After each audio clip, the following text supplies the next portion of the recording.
ओम शांति। मीठे बाबा बोले, मीठे बच्चे, गृहस्थ व्यवहार संभालते हुए पढ़ाई का कोर्स उठाओ। ये देवी देवता बनने का कॉलेज है। तुम्हें भगवान भगवती देवी देवता बनना है। मीठे बाबा बोले, मीठे बच्चे, परमपिता परमात्मा आत्माओं को सुधारने आते हैं। इसलिए चाहे कोई गृहस्थ में रहता हो, चाहे कोई गृहस्थ के चक्कर में अभी न पड़ा हो, चाहे वो कोई किसी भी धर्म का हो, चाहे वो किसी भी राज्य का हो, किसी भी देश का हो, हर शरीर में विराजमान आत्मा के लिए ये ईश्वरीय पढ़ाई है। हर किसी को निमंत्रण है भगवान के कॉलेज में पढ़ने का। हर आत्मा को मौका मिलता है फिर से अपने आप को सुधार कर देवी देवता बनने का। दैवी गुण वाले मनुष्य बनते हैं ना, फिर उसको लोग गॉड गॉडेस कह देते हैं। इसलिए भगवान भी जिक्र करें, यूँ तो हम देवी देवता नहीं होते हैं, सृष्टि रूपी ड्रामा में दैवी गुणों वाले मनुष्य हम होते हैं। लेकिन चूंकि भगवान की पढ़ाई पढ़कर ऐसा बनते हैं, इसलिए गॉड गॉडेस का ड्रामा जो है ना, ड्रामा में टाइटल मिल जाता है। तो आज विशेष गृहस्थ व्यवहार में रहने वाली आत्माओं को भगवान कह रहे हैं कि जो गृहस्थ व्यवहार के चक्कर में पहले पड़ चुकी हैं, उन आत्माओं को भगवान का फरमान है कि घर तो संभालना पड़ेगा, क्योंकि रचना रची है तो उसको करना तो पड़ेगा, लेकिन सब कुछ संभालते हुए पढ़ाई का कोर्स भगवान कहते हैं जरूर उठाओ। ये दोबारा हम आत्माओं का मरजीवा जन्म हुआ है। इस मरजीवा जन्म में हम पुराने से पूरा मर गए हैं। ये हमारा नई शुरुआत है नई दुनिया के लिए। इसीलिए हमारी पढ़ाई जो है वो पाठशाला से शुरू होकर कॉलेज, कॉलेज से शुरू होकर यूनिवर्सिटी। घर में रहते हुए भी हम आत्माओं को डिग्री लेनी है, हम आत्माओं को स्कॉलरशिप लेनी है, मेडल्स लेने हैं। जो भी भगवान हम आत्मा को कहते हैं वो सब कुछ करना है हमें यहाँ पर, है ना। तो गृहस्थ व्यवहार वाले ऐसा नहीं है कि बाबा उनको छोड़ देता है।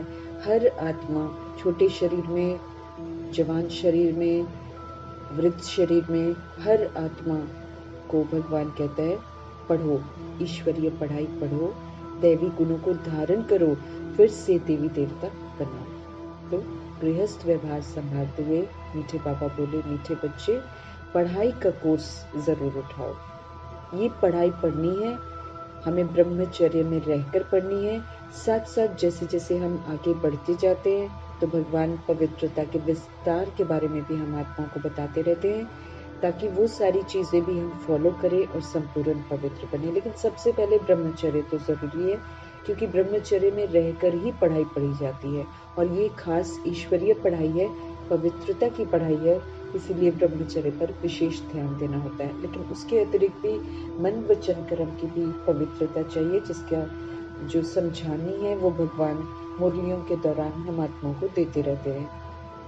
तो सब कुछ संभालते हुए, गृहस्थ व्यवहार को संभालते हुए, लेकिन गृहस्थ व्यवहार को संभालना मतलब ट्रस्टी बन के संभालना है। जितनी जरूरत है उतना कमाना है और उससे घर का खर्चा चलाना है। ज्यादा इकट्ठा करने के चक्कर में ईश्वरीय पढ़ाई को छोड़ना ये नासमझी है।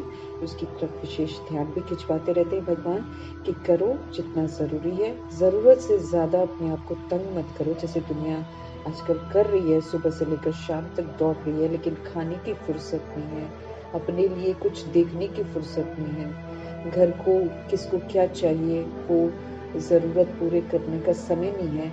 लेकिन बाकी सारी स्थूल चीज़ों के लिए वो लोग भाग दौड़ वो काम नहीं आएगा, यूजलेस है ना। इसलिए भगवान कहते हैं ईश्वरीय पढ़ाई का जो कोर्स है ये ज़रूर उठाओ। ये देवी देवता बनने का कॉलेज है। कल में एक बार ये हमें मौका मिलता है कि अच्छी वाली पढ़ाई पढ़कर हम अपने में दिव्यता धारण करें, सत्यता की सभ्यता को धारण करें, और फिर से हम भगवान भगवती देवी देवता बने। प्रश्न है, शिव बाबा की बलिहारी किस कर्तव्य के कारण गाई हुई है? शिव बाबा की बलिहारियां कुर्बान जाते हैं भगवान पर, क्यों किस कर्तव्य के कारण गाई हुई है? उत्तर है शिव बाबा सभी बच्चों को वर्थ नॉट अ पेनी से वर्थ पाउंड बनाते हैं। भगवान आकर हमें समझ देते हैं कि तुम वर्थ नॉट अ पेनी हो, तुम कौड़ी तुल्य हो। वर्थ नॉट अ पेनी किसी काम के नहीं है। भगवान की नजरों में दुनिया की इतनी बड़ी आबादी किसी काम की नहीं है। वर्थ नॉट अ पेनी, क्योंकि पवित्रता नहीं है, उससे हम बिल्कुल बेकार हो जाते हैं। तो शिव बाबा सभी बच्चों को वर्थ नॉट अ पेनी से वर्थ पाउंड बनाते हैं। कौड़ी तुल्य से हीरे तुल्य बना देते हैं भगवान। वर्थ पाउंड मीन्स हीरे तुल्य बनाते हैं। साधारण से देवता बना देते हैं। तमो प्रधान से सतो प्रधान बना देते हैं। पतित से पावन बनाते। हमारी हालत कितनी खराब थी, हमें तो मालूम ही नहीं था।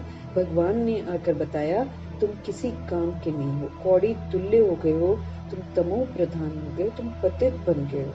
क्योंकि ये हमारा था ही नहीं धर्म, जिसको हम लेकर अब उल्टे सीधे काम कर रहे थे। भगवान स्मृति दिलाते हैं तुम सतो प्रधान थे, तुम पावन थे, तुम ऊंचे धाम के रहने वाले हो, और तुम फिर क्या बन गए? वर्थ नॉट अ पेनी। तो ये जो कार्य है इतनी बड़ी दुनिया की आबादी को वर्थ नॉट अ पेनी से वर्थ पाउंड बनाना, तमो प्रधान से सतो प्रधान बनाना, पतित से पावन बनाना, ये तो भगवान ही कर सकते हैं। और वो भी ऐसी दुनिया में जहाँ पर तमो प्रधानता को सभ्यता समझा जाता है, जहाँ पर पतित पने को सभ्यता समझा जाता है, ऐसी दुनिया में आकर भगवान सारा कुछ चेंज करते हैं। तो बलिहारी तो भगवान की है ना, वाह वाह तो भगवान की है जो आकर इतना परिवर्तन करते हैं, बिगड़ी हुई दुनिया को सुधारते हैं और फिर इतनी सारी आत्माओं को वापस घर लेकर जाते हैं, महाकाल बन जाते हैं। जब आत्माएं नहीं मानती हैं तो फिर महाकाल बनकर सबको लेकर जाते हैं। अगर शिव बाबा न आते तो हम बच्चे तो किसी काम के नहीं थे। दुनिया में सोच रहे हैं, हम नाच रहे हैं, हम गा रहे हैं, हीरो हीरोइंस बन रहे हैं। तो इस दिन एक जगह पढ़ रहा कि वो बोल रहे हैं कि वैश्या अगर नहीं चाहते हो कि वैश्या का नाम मिले ना, कि हम वैश्या है चाहे कुछ है, अगर नहीं नाम चाहते हो तो आजकल के कहते हैं शाहीपन है, हीरो हीरोइन बन जाओ, है ना। हीरोइंस क्या है? वैश्या ही तो है ना। तो वैश्या वाले काम जो भगवान, है ना, दुनिया एकदम गिर जाती है। इधर से इस चीज को गलत बोलती है, दूसरी तरफ उसी चीज को करती है और उसको डिग्निफाइड फॉर्म दे देती है, उसको सभ्यता समझती है। अश्लीलता, अंग प्रदर्शन को मॉडर्नाइजेशन कहते हैं। और जो उस तरीके के कपड़े वपड़े नहीं पहनते उसको पिछड़ा, उसको बोलते अनसिविलाइज्ड है, ये गवार सा है, ऐसा बोलते हैं। सादगी को गवारपन बोल देते हैं और अश्लीलता को सभ्यता बोल देते। तो मत तो मारी गई है ना। इसलिए भगवान समझ देते हैं कि अगर शिव बाबा इस दुनिया में न आते तो हम बच्चे तो किसी काम के नहीं थे। गरीब निवास, ये भी अभी हमें समझ में आता है। जब हम भगवान से मिलते हैं, भगवान से हमें समझ मिलती है तो बुद्धि के कपाट खुलते हैं। नहीं तो वो हम भी आत्माएं वही करेंगे ना, हम भी यही समझेंगे ठीक है यही सभ्यता होती होगी, है ना। भगवान से ज्ञान नहीं मिला होता तो हम भी इसी भेड़ चाल जो दुनिया में चल रही है, हम भी इसी में शामिल हो जाते ना। तो बाबा इसलिए बोल रहे हैं कि हम बच्चे किसी काम के नहीं थे अगर बाबा ना आते तो। गरीब निवास बाप आए हैं, गरीब कन्याओं माताओं को दासी पने से छुड़ाने, क्योंकि जब वो आते हैं उस समय दासी इनको बना रखा था। जो फीमेल शरीर में आत्माएं हैं उनको मेल शरीर में जो आत्माएं हैं उन्होंने दासी बनाकर रखा हुआ था। तो उससे गुलामी से छुड़ाने आए हैं। इसलिए गरीब निवास कहकर बाप की बलिहारी गाते हैं। गरीब निवास है, हम आत्माएं चरित्र से गरीब हो जाती हैं बिल्कुल। तो हमारी जो चरित्रता की गरीबी है उसको दूर करते हैं और फिर हम आत्माओं को श्रेष्ठ बनाते हैं। वर्थ नॉट अ पेनी से वर्थ पाउंड बनाते हैं, किसी काम के नहीं, कौड़ी तुल्य ना। अगर हम देखें, अगर हम आदि स्मृतियों को देखें, माना सतयुग की जो अवस्था थी उसको देखें और कलयुग की जो अवस्था देखें, तो इन दोनों का जब भगवान अंतर स्पष्ट करते हैं तो हमें समझ में आता है हम क्या से क्या बन गए। उसके पहले तो नहीं समझ में आता, क्योंकि तब तो हम सोचते हैं देवी देवता ही कुछ ऊंचे हैं, भाई हम तो हो नहीं सकते, हम तो उन्हीं को ग्रेट समझते थे ना। लेकिन भगवान ने आकर समझ दी, बच्चे आप ऐसे थे और अब आप ऐसे बन गए। तो जब हम वो देखते हैं तो हम कितने चरित्र से गरीब हो चुके हैं। कहाँ देवी देवता पूजनीय और कहाँ हम पुजारी बिल्कुल नीचे दर्जे पर आ गए कि हम देहधारियों की भी पूजा करने लग गए, है ना। देहधारी जो है हस्बैंड की जो विकारी बनाता है उसके लिए करवा चौथ का व्रत रख के उसकी पूजा करते हैं। फिर जो ये जो देहधारी गुरु हैं, दिमाग दृष्टि इनकी बिल्कुल बदल गई है, ये भी पतितपना इनमें आ गया है। इनको भगवान कहते हैं, इनके पैर छूते हैं, इनके पैरों के धो धो के भी पी जाते हैं, है ना। एकदम आत्मा पूरा गिर जाती है। तो ऐसे समय में जब फीमेल शरीरों में आत्माओं को मेल शरीर की आत्माएं दास दासी बना देते हैं, गुलाम बना देते हैं, मारते हैं, सब कुछ कर, है ना। उस समय भगवान आकर उस दासीपनी से छुड़ाते हैं, हर आत्मा को फिर से अपने जो ओरिजिनल स्वतंत्र स्थिति है ना, उस स्थिति में स्थित करते हैं। गुलामी हमें करनी पड़ती है क्योंकि हम देह अभिमान में आ जाते हैं, क्योंकि हम विकार में जाते हैं। भगवान हमें पवित्र बनाते हैं और स्वतंत्र बनाते हैं। गरीब निवास बलिहारी हमारे शिव बाबा की है कि जब हम इतने गिर जाते हैं तब वो आकर गिरी हुई दुनिया में, हम आत्माओं को पतित दुनिया में आना पड़ता है। हमको पतित दुनिया में आकर हम आत्माओं को फिर से उठाते हैं, गिरे हुओं को उठाते हैं, फिर से पावन बनाते हैं, फिर से सतो प्रधान बनाते हैं और फिर से वर्थ पाउंड बनाते हैं। तो ये वाहवाही जो है ये तो शिव बाबा की है, ये महिमा शिव बाबा की है। अगर वो ना आते तो हम तो वाकई किसी काम के नहीं थे। गीत है माता ओ माता। ओम शांति। बच्चों ने अपनी माँ की महिमा सुनी। यूं तो हर एक को अपनी माँ है शरीर की, है ना। ये फिर है जगत अम्बा जो भगवान से जोड़ती है, ये वो अम्बा है और हर आत्मा के कल्याण सोचती है। अपनी मनसा से, अपनी वाचा से, अपने कर्मणा से आत्माओं को परमात्मा से जोड़ती है। ये इनका कार्य है। अपने से नहीं जोड़ती है, लेकिन अपने जो शक्तिशाली मनसा है उससे और शक्तिशाली बोल से और शक्तिशाली कर्मा से हर आत्मा को परमात्मा से जोड़ने का कर्तव्य पूरा करती हैं। अभी भी कर रही हैं, व्यक्त में भी करती हैं और ब्रह्मा की तरह अव्यक्त में भी कर रही हैं। फिर से सृष्टि पर आने वाली जो आत्माएं हैं और जो नई आत्माओं को ऊपर से बुलाएंगी और उनको जगह देंगी, बड़ा करेंगी, थोड़ा सा उनके गर्भ महल को बिल्कुल प्योर बना रही हैं। आत्माएं पवित्र बनकर जाती हैं, लेकिन जो एक संपूर्ण पवित्रता, जो निखार होता है ना पवित्रता का, वो पूरा नहीं होता है। तो फिर जगत अम्बा जो है ये अव्यक्त होकर यही कार्य कर रही होती है। अब 9 लाख आत्माएं नीचे आएंगी, 108 आत्माएं नीचे आएंगी। तो 108 तो चलो अपने आप को पवित्र बनाकर जाती हैं, लेकिन जो प्रजा आएगी उनके जो सूक्ष्म, जो भी सटल भी मनसा का भी कोई भी अपवित्रता जो है उसको बिल्कुल फिनिश करके गर्भ महल को संपूर्ण पवित्र बनाती हैं, ताकि वो ऊपर से जो प्योर सोल्स आए तो उनको एक अच्छी जगह मिले जहाँ पर थोड़ी देर के लिए वो रुकती हैं, फिर थोड़ा सा बड़ी होती हैं तो फिर उनका जन्म हो जाता है। तुम तो जानते हो ये किसकी महिमा है। जगत अम्बा का कितना बड़ा मेला लगता है, इसीलिए बड़ा मेला लगता है। होते मंदिर उनके बड़े गरीब से हैं, कोई बहुत शाही मंदिर नहीं होते जगत अम्बा के, होते गरीब मंदिर हैं, लेकिन महिमा बहुत होती है और बड़ा सारा मेला लगता है, भीड़ बहुत लगती है, लोग घंटों लाइनों में खड़े होते हैं दर्शन करने के लिए। किसकी? मिट्टी की मूर्ति की। लेकिन क्यों लगता है? क्योंकि उन्होंने इतनी आत्माओं को भगवान से जोड़ा है। जब वो सृष्टि रूपी ड्रामा में चैतन्य में साकार दुनिया में होती हैं तो वो बहुतों को परमात्मा से जोड़ती हैं, इसलिए उनके मंदिर में बहुत बड़ा मेला लगता है।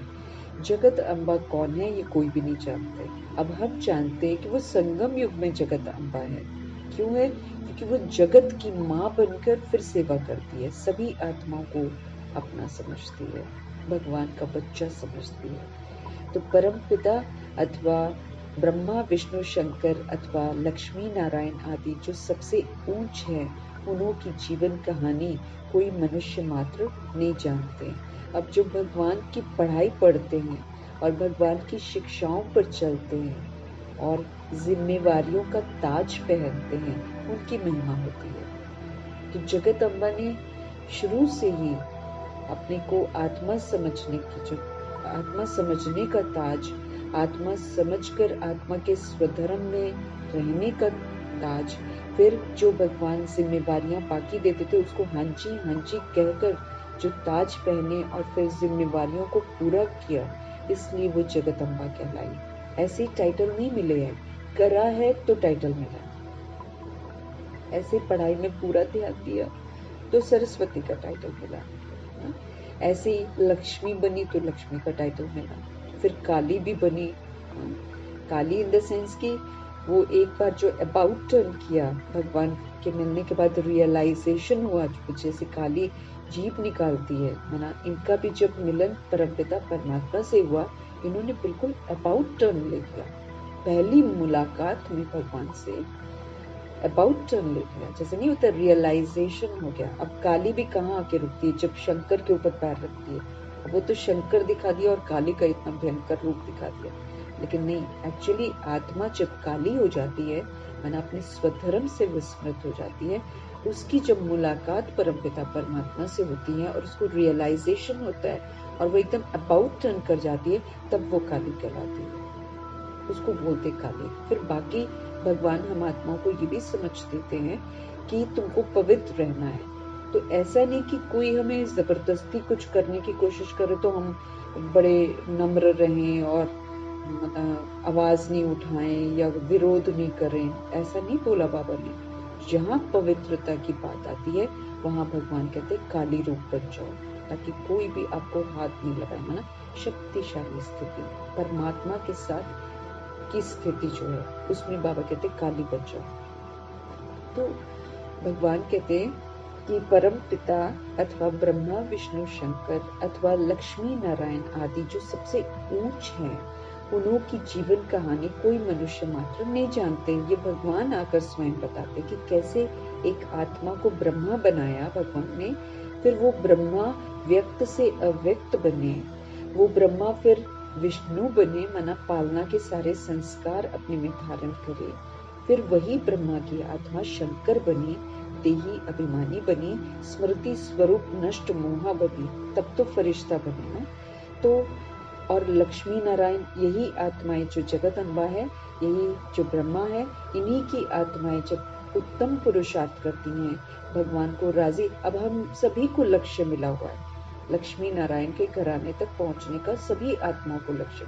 ऐसे ब्रह्मा की आत्मा को भी और जगदम्बा की आत्मा को भी लक्ष्मी नारायण का ही लक्ष्य मिला था और वो चल पड़े थे कि हाँ हमको ये बनना है।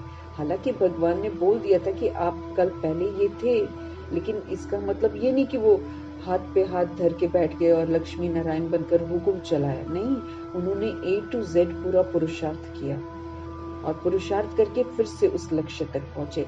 ऐसे ही हम आत्माओं को भी समझ देते हैं कि आप ऊंच से ऊंच पुरुषार्थ करके लक्ष्य तक पहुंचो। तो उनकी जो जीवन कहानी है वो भगवान आकर हमें सुनाते। हम तो यूं ही बिना बायोग्राफी जाने ही महिमा इधर उधर से सुनकर करते थे और बिना बायोग्राफी जाने ही हम लोग पूजा पाठ करते थे। अब भगवान हमें उनकी जीवन कहानी को बताकर फिर समझ देते कि रियलाइज करो, पूजा पाठ नहीं करो, अब ऐसा बनो। हर आत्मा को लक्ष्य है मिला हुआ है कि लक्ष्मी नारायण के घराने में चलो, ऐसा बनने का पुरुषार्थ करो। अभी तुम जानते हो कि जगत अम्बा जो है वो ब्रह्मा कुमारी है, वो सरस्वती है और वो संगम युग में है। जितनी जगदम्बा को जितनी भुजाएं आदि दिखाई हैं वो तो है नहीं, है ना, 8 दिखाते हैं ना, कहीं पर 4 भी दिखाते हैं। तो भगवान कहते इतनी भुजाएं नहीं होती हैं जो दिखाते हैं, वो तो अलंकार जो होते हैं ना, वो अलंकार को धारण करके भगवान को सहयोग देते हैं, इसीलिए वो भुजाएं दिखाते हैं। अब कैसे दिखाएं कि वो अलंकार यूज करती हैं, कैसे दिखाएं कि इस तरीके से वो भगवान को मददगार बनती हैं। इसलिए क्या करते हैं, ड्रामा कुछ तो दिखाएगा ना, तो ड्रामा में फिर यादगार बनते हैं। वो यादगार में फिर अलंकार दिखाने के लिए वो लोग फिर भुजाएं दिखाते हैं। भुजाएं सहयोग की निशानी है। तो हम जितनी धारणाएं करते हैं, वो धारणाएं हमारा सहयोग ही तो है सृष्टि को परिवर्तित करने में, इसीलिए भुजाओं को दिखाते हैं। बाकी बाबा कहते ऐसा नहीं है कि जगदम्बा को कोई इतनी भुजाएं होती, वो तो मातेश्वरी जो पाठ बजारी होती हैं, उनकी 2 ही तो भुजाएं होती हैं, इतनी सारी थोड़ी होती। वास्तव में भुजा तो मनुष्य को 2 ही होती है। परम पिता परमात्मा निराकार हैं, बाकी मनुष्य की हैं 2 भुजाएं। स्वर्ग के लक्ष्मी नारायण की भी 2 ही भुजाएं हैं। किसी कोई ऐसा अनोखा नहीं है कि 4-4 5-5, वो तो आज किसी की 4 भुजाएं हो जाए, 5 हो जाए, भाग जाएंगे, क्या करेंगे उसको देखकर, है ना।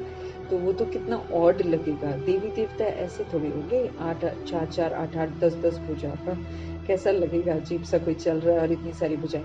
वो तो सिर्फ यादगार जड़ चित्रों में दिखाते हैं। वो दर्शाता है कि कितना सहयोग आत्माएं देती हैं, क्या क्या अलंकारों को धारण करती हैं अपने जीवन में। सूक्ष्म वतन में तो ब्रह्मा विष्णु शंकर हैं। प्रवृत्ति मार्ग होने के कारण चतुर्भुज दिखाया गया। वो विष्णु को 4 भुजा इसलिए दिखाते हैं, वो ये बात को दर्शाता है कि ये जो सृष्टि रूपी ड्रामा होता है ना, ये प्रवृत्ति मार्ग है, ये निवृत्ति मार्ग नहीं है। इसमें ऐसा नहीं है कि घर बार छोड़ देते हैं और एक जना ही पवित्र रहता है और दूसरा नहीं रहता, नहीं। ये तो पवित्र प्रवृत्ति मार्ग है जिसमें फैमिली होती है, लेकिन फैमिली में जो युगल होते हैं वो बिल्कुल संपूर्ण पवित्र होते हैं। तो पवित्र प्रवृत्ति मार्ग है। तो माना घर गृहस्थ में गृहस्थ है, लेकिन वो गृहस्थ आश्रम है और विकारों की वृत्ति से सारे लोग परे रहते हैं। विकार की वृत्ति किसी की नहीं होती, इसलिए चतुर्भुज विष्णु को दिखाया हुआ है। सूक्ष्म वतन में भी मम्मा बाबा है ना, दोनों। वो बाबा अपना काम कर रहे हैं, मम्मा अपना काम कर रही है, विश्व किशोर भाई के साथ वो अपना कार्य कर रहे हैं। ये नहीं कि हाँ ओकेशनली कभी जब कुछ कार्य करना होता है, जब डिसाइड कुछ करना होता है, तब फिर मिलते हैं ना। तो मम्मा बाबा सूक्ष्म वतन में है। विष्णु का भी साक्षात्कार होता है। 2 भुजाएं लक्ष्मी की, 2 भुजाएं नारायण की। बाकी मनुष्य को कोई 4 भुजाएं नहीं होती हैं। ये तो सिर्फ समझाने के लिए विष्णु को 4 भुजाएं दिखाई हैं। देवियों को इतनी भुजाएं देते हैं, वो है नहीं वैसे। सरस्वती, काली आदि आदि अनेक चित्र बनाए हैं, वास्तव में है कुछ नहीं। अब वैसी वाली काली थोड़ी है जगदम्बा, वैसी वाली मातेश्वरी थोड़ी काली बन जाती है ना। लेकिन और इतने सारे वो जो गले जो खून से और खून पी रही है दिखाते हैं। एक्चुअली वही है कि आत्मा जो है वो जब भी शादी करती है या विकार वाली दुनिया में जाती है, तो वो क्या होती है, आत्मघात होता है।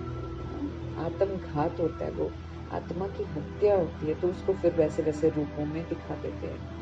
फिर एक तो काली का वो भी दिखाते हैं, और फिर एक काली जब बन जाती है भगवान के मिलने के बाद, जब वो शक्ति स्वरूप बन जाती है, फिर उसके सामने जितनी भी आत्माएं जो विकारी दृष्टि से आती हैं, उन सबको दूर से ही भस्म कर देती है, उनके विकारीपन को भस्म कर देती है अपनी दृष्टि से। तो ऐसे मातेश्वरी ने किया है, क्योंकि आत्माएं गंदी दृष्टि से भी आती थी, आत्माएं क्रोध की दृष्टि से भी आती थी, लेकिन आते ही शांत हो जाती थी, क्योंकि मातेश्वरी सदा परमात्मा की याद में बैठी रहती थी। तो वो जो पावरफुल योग की स्थिति है, उस योग की स्थिति को देखकर भड़कती हुई आत्माएं भी आकर शांत हो जाती हैं। ये सब भक्ति मार्ग के अलंकार है। अभी तुम भगत नहीं हो, हम थे भगत, लेकिन अब नहीं है, भक्ति हमारी पूरी हो गई है। तुम हो गॉड फादरली स्टूडेंट। भक्ति के बाद हम क्या बन जाते हैं, गॉड फादरली स्टूडेंट बन जाते हैं। पढ़ाई पढ़ रहे हैं अभी, हम शिक्षित कर रहे हैं, हम अनपढ़ गवार हो गए थे। अब भगवान सही मायने में हम आत्मा को सभ्य बनाते हैं। सभ्यता क्या होती है अभी हमें समझ पड़ती है। तो अब हम गॉड फादरली स्टूडेंट हैं, हम पढ़ाई पढ़ रहे हैं। भगवान आकर भक्तों को भक्ति का फल देते हैं। भगत तो है अंधश्रद्धा वाले, अंधश्रद्धा में भक्ति कर रहे हैं। उसने बोल दिया, सब लगे हुए मंत्रा बोलने, पाठ करने, कितने सारे पाठ करते हैं, अर्थ कुछ नहीं समझते, तो उसका मतलब है अंधश्रद्धा। सबके चित्र रखते रहेंगे, भीड़ बढ़ाते रहते हैं चित्र, और चित्र दिखाकर ही ये जो मेन जो है ना, इधर उधर गुमराह करते हैं पब्लिक को, वो चित्र ही तो सामने रखते हैं, तो लोग चित्र को देखकर उनके सामने जाकर भीड़ लगाते रहते हैं, जबकि वो न चित्र को जानते हैं, न चित्र की बायोग्राफी को जानते हैं कि किसका है, क्यों है, खुद ही नहीं जानते, लेकिन लोगों को उल्लू बनाते हैं और शैतानियत की पूजा करते हैं। वो करते पूजा शैतानियत की है, लेकिन रखते मूर्ति देवी देवताओं की है। तो उसके पीठ पीछे क्या करते हैं अब वो तो वही जाने, लेकिन सबके चित्र रखते रहेंगे। श्री कृष्ण का भी रखेंगे तो लक्ष्मी नारायण का भी रखेंगे, तो राम सीता का भी रखेंगे, गुरु नानक आदि का भी रखेंगे। चोचो का मुरब्बा होता है, मतलब मिक्स्ड मुरब्बा, ये भी डाला, वो भी डाला, वो भी डाला, मिक्स्ड मुरब्बा जो होता है ना, बस ये मिक्स्ड मुरब्बे की तरह, उसको चोचो का मुरब्बा कहते हैं। मैंने उसकी भी फोटो रख ली, उसकी भी फोटो रख ली, उसकी भी फोटो रख ली, सब की रख लेते हैं। ऑक्यूपेशन किसी का भी नहीं जानते हैं कि ये है कौन और क्यों इन्हें पूजा जा रहा, कुछ नहीं जानते, बस लोगों से सुना पूजा शुरू। मालूम होना चाहिए ना कि इन्हों को हम पूजते क्यों भाई, क्या बात है जो ये पूजनीय है, लेकिन कोई न समझने की कोशिश करता है और न समझ के कोई समझाने वाला है, क्योंकि सारे तो बेसमझ हम सब बन जाते हैं, हम सारे तो बेसमझ हो जाते हैं ना, हम तो एक दूसरे को देख देख के बस करते रहते हैं, श्रद्धा से करते रहते हैं, लेकिन भगवान कहते हैं कि किसी को मालूम तो होना चाहिए ना कि आखिर इनकी पूजा क्यों कर रहे हैं, भला उनमें ऊंच कौन है। भक्तों में मुख्य शिरोमणि भगत नारद दिखाया हुआ है, भक्तों में नारद को मुख्य समझते हैं, और फीमेल्स में शिरोमणि भक्त रखा है मीरा को कि वो भगत थी। कहानी लिखी है जब लक्ष्मी का स्वयंवर होता था, है ना। अब स्वयंवर तो सतयुग में होता है, ये तो नर्क है, नर्क में कौन स्वयंवर करता है, कोई नहीं करता है। ये सब दृष्टांत बनाए जाते, खाली उदाहरण बनाए हुए, वास्तव में कोई एक की बात नहीं है। इस समय के सब मेल फीमेल्स जो हैं ये द्रौपदियां और दुर्योधन हैं। अभी जितने भी मेल शरीर में आत्माएं हैं, जितने भी फीमेल शरीर में आत्माएं हैं, सारी की सारी विकार में जाती हैं, और सब कौन बन गई हैं, द्रौपदियां। सब कौन बन गए, दुर्योधन। जो मेल शरीर में है वो दुर्योधन है, और जो फीमेल शरीर में है वो द्रौपदियां हैं। दुर्योधन छोड़ते नहीं, द्रौपदियां फिर भगवान को पुकारती हैं कि हमें बचाओ, हमें बचाओ। लेकिन द्रौपदी के 5 पति दिखाते, वो इस बात को दर्शाते कि आत्मा जो है बहुत सारे जन्म लेकर, बहुत सारी शादियां करके, बहुत सारे उसके हस्बैंड्स होते हैं, तो वो द्रौपदी उसका एक यादगार है, एक है और 5 पति है। ऐसा तो होता नहीं कि 5 पति हो, लेकिन उल्टा मेल्स होते हैं तो मेल्स की होती हैं बहुत सारी पत्नियां वगैरह, लेकिन दिखाते कि वो आत्मा द्रौपदी कहलाती है जिसका स्वधर्म पवित्रता का जागृत हो जाता है और वो पवित्र बनना चाहती है। उस आत्मा को द्रौपदी कहते। वो कोई भी हो सकती है, वो मेल शरीर में आत्मा भी हो सकती है और वो फीमेल शरीर में आत्मा। जिस आत्मा के अंदर जागृति आ गई कि मुझको पवित्र रहना है, और जो भगवान को पुकारती है कि मुझे पवित्रता, जो अपवित्र बनने से मुझे बचाओ, जो पुकारती, उसको द्रौपदी टाइटल मिलता है। और दुर्योधन वो आत्मा है जो अपवित्र बनाते हैं, जो विकार में जाते, वो दुर्योधन कहलाते हैं। द्रौपदियां पुकारती हैं, हे भगवान हमें बचाओ, है ना। वो पवित्र रहना चाहती हैं और वो कहते हैं हमें अपवित्र होने से बचाओ। चित्रों में दिखाते हैं भगवान साड़ियां देते जाते हैं, है ना। वो दिखाते हैं कि कृष्ण जो है वो साड़ियां दे रहे हैं। कहते हैं 21 जन्म, मतलब कोई भी अपवित्र नहीं बनेगा, मतलब 21 साड़ियां देते हैं, उसमें दिखाते हैं ना। तो 21 साड़ियां देना मतलब 21 जन्म तक पवित्र रहने का सुरक्षा कवच मिल जाता है। तो वास्तव में वो तो होता नहीं, कृष्ण थोड़ी होते, लेकिन भगवान श्री पिता परमात्मा, निराकार परमपिता परमात्मा एक तो पवित्र बनाते हैं, और जो आत्मा पवित्रता की प्रतिज्ञा कर लेती है उसकी फिर फुल रक्षा करते हैं। कितना, 21 जन्म, एक संगम युग, इसमें कोई हाथ नहीं लगा सकता, और 20 जन्म 2500 वर्ष भगवान की राजधानी में। ऐसा कुकर्म कोई करता नहीं है, शरीर देखता ही नहीं है तो करेगा क्या।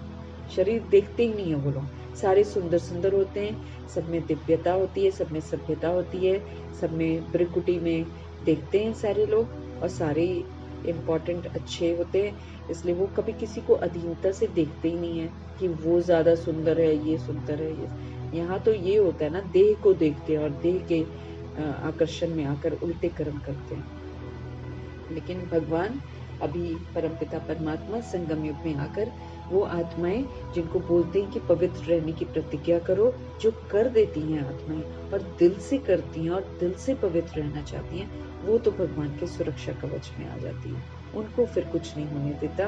उनको फिर ये जो जन्म है संगम युग का, इसमें भी सुरक्षित रखता है, और फिर 2500 वर्ष तो ये काम होते ही नहीं है। तो 21 जन्म भगवान अपवित्र होने से बचाते हैं। अभी बाप आया है सब द्रौपदियों की रक्षा करने, जो जो आत्माएं पवित्र रहना चाहती हैं सभी की रक्षा करने आया है। श्रीमत पर चलेंगे तो 21 जन्म कभी भी अपवित्र नहीं होंगे। ये भी बहुत ध्यान रखना है कि अभी जो भगवान की श्रीमत एक्यूरेट हम आत्माओं को मिल रही है, उस पर जब हम एक्यूरेट चलेंगे तो भगवान कहते हैं 21 जन्म कभी भी अपवित्र नहीं होंगे। वो कभी भी ऐसा गंदा काम नहीं करेंगे, वो तो छूते भी नहीं है ना, वो तो एक डिस्टेंस मेंटेन करते हैं। इसलिए भगवान के जो देवी देवताओं के यादगार मंदिर में बने हैं, वो कभी भी आप देखिए तो कृष्ण और राधे को जबरदस्ती गंदे गंदे चित्र बनाते हैं, वरना तो भगवान कहते हैं कि जो सचखंड की आत्माएं हैं, लक्ष्मी नारायण जो पूजनीय बनते हैं, उनको हमेशा देखो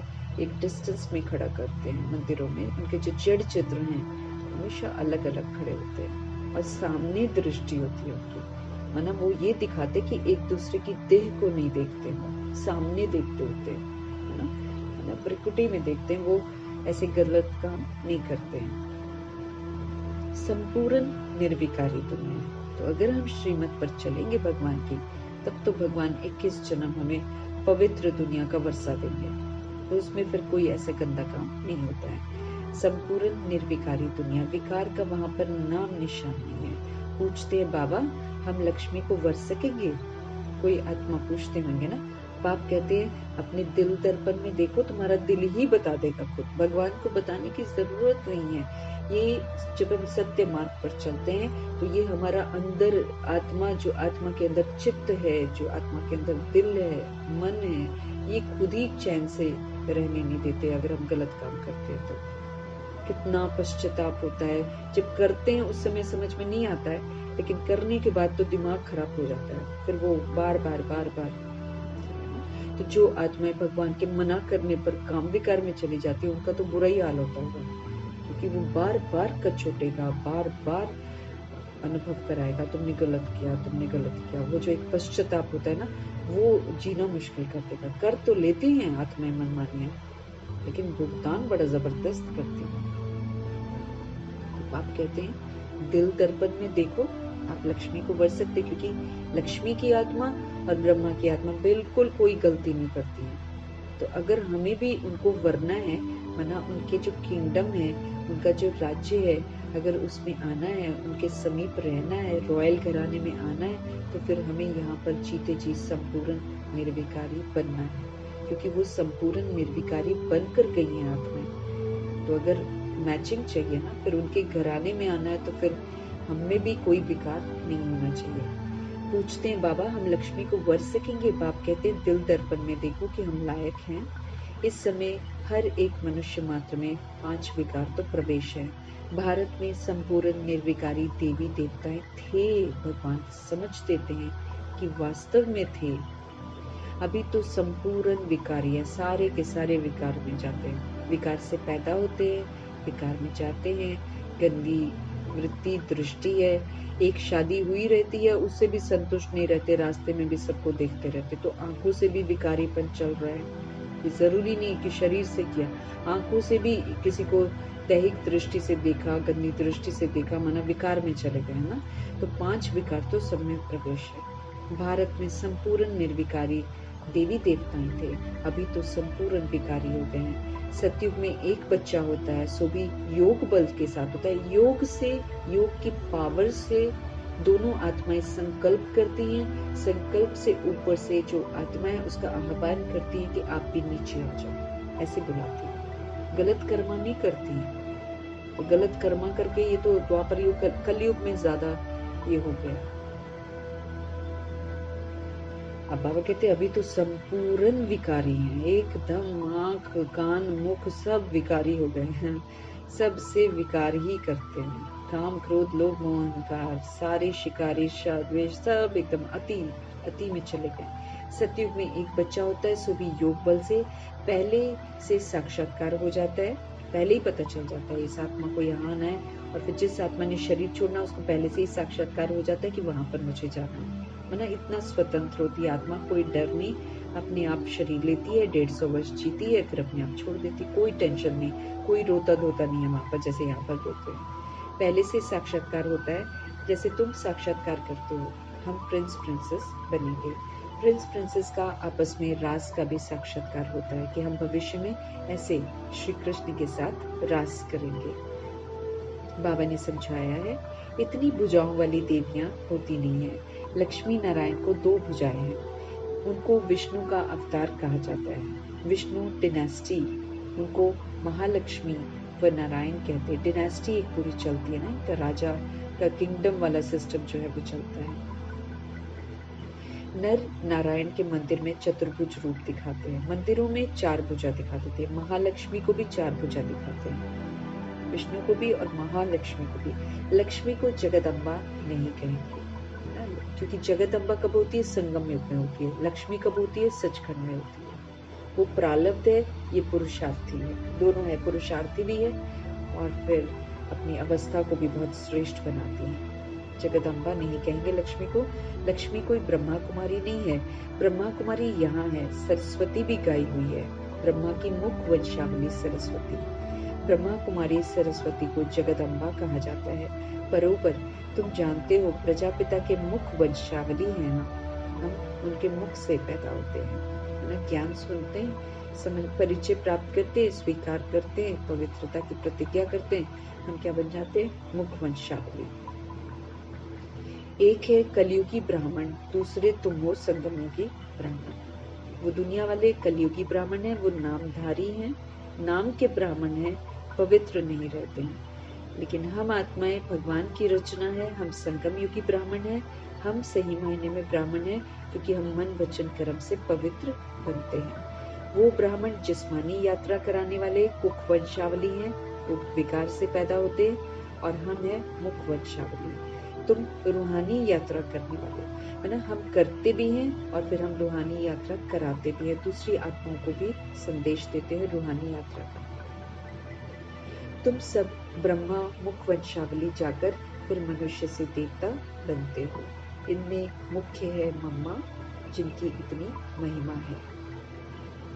वो है स्वर्ग की सब मनोकामनाएं पूर्ण करने वाली। स्वर्ग की सारी मनोकामनाएं कैसे पूरा करती है?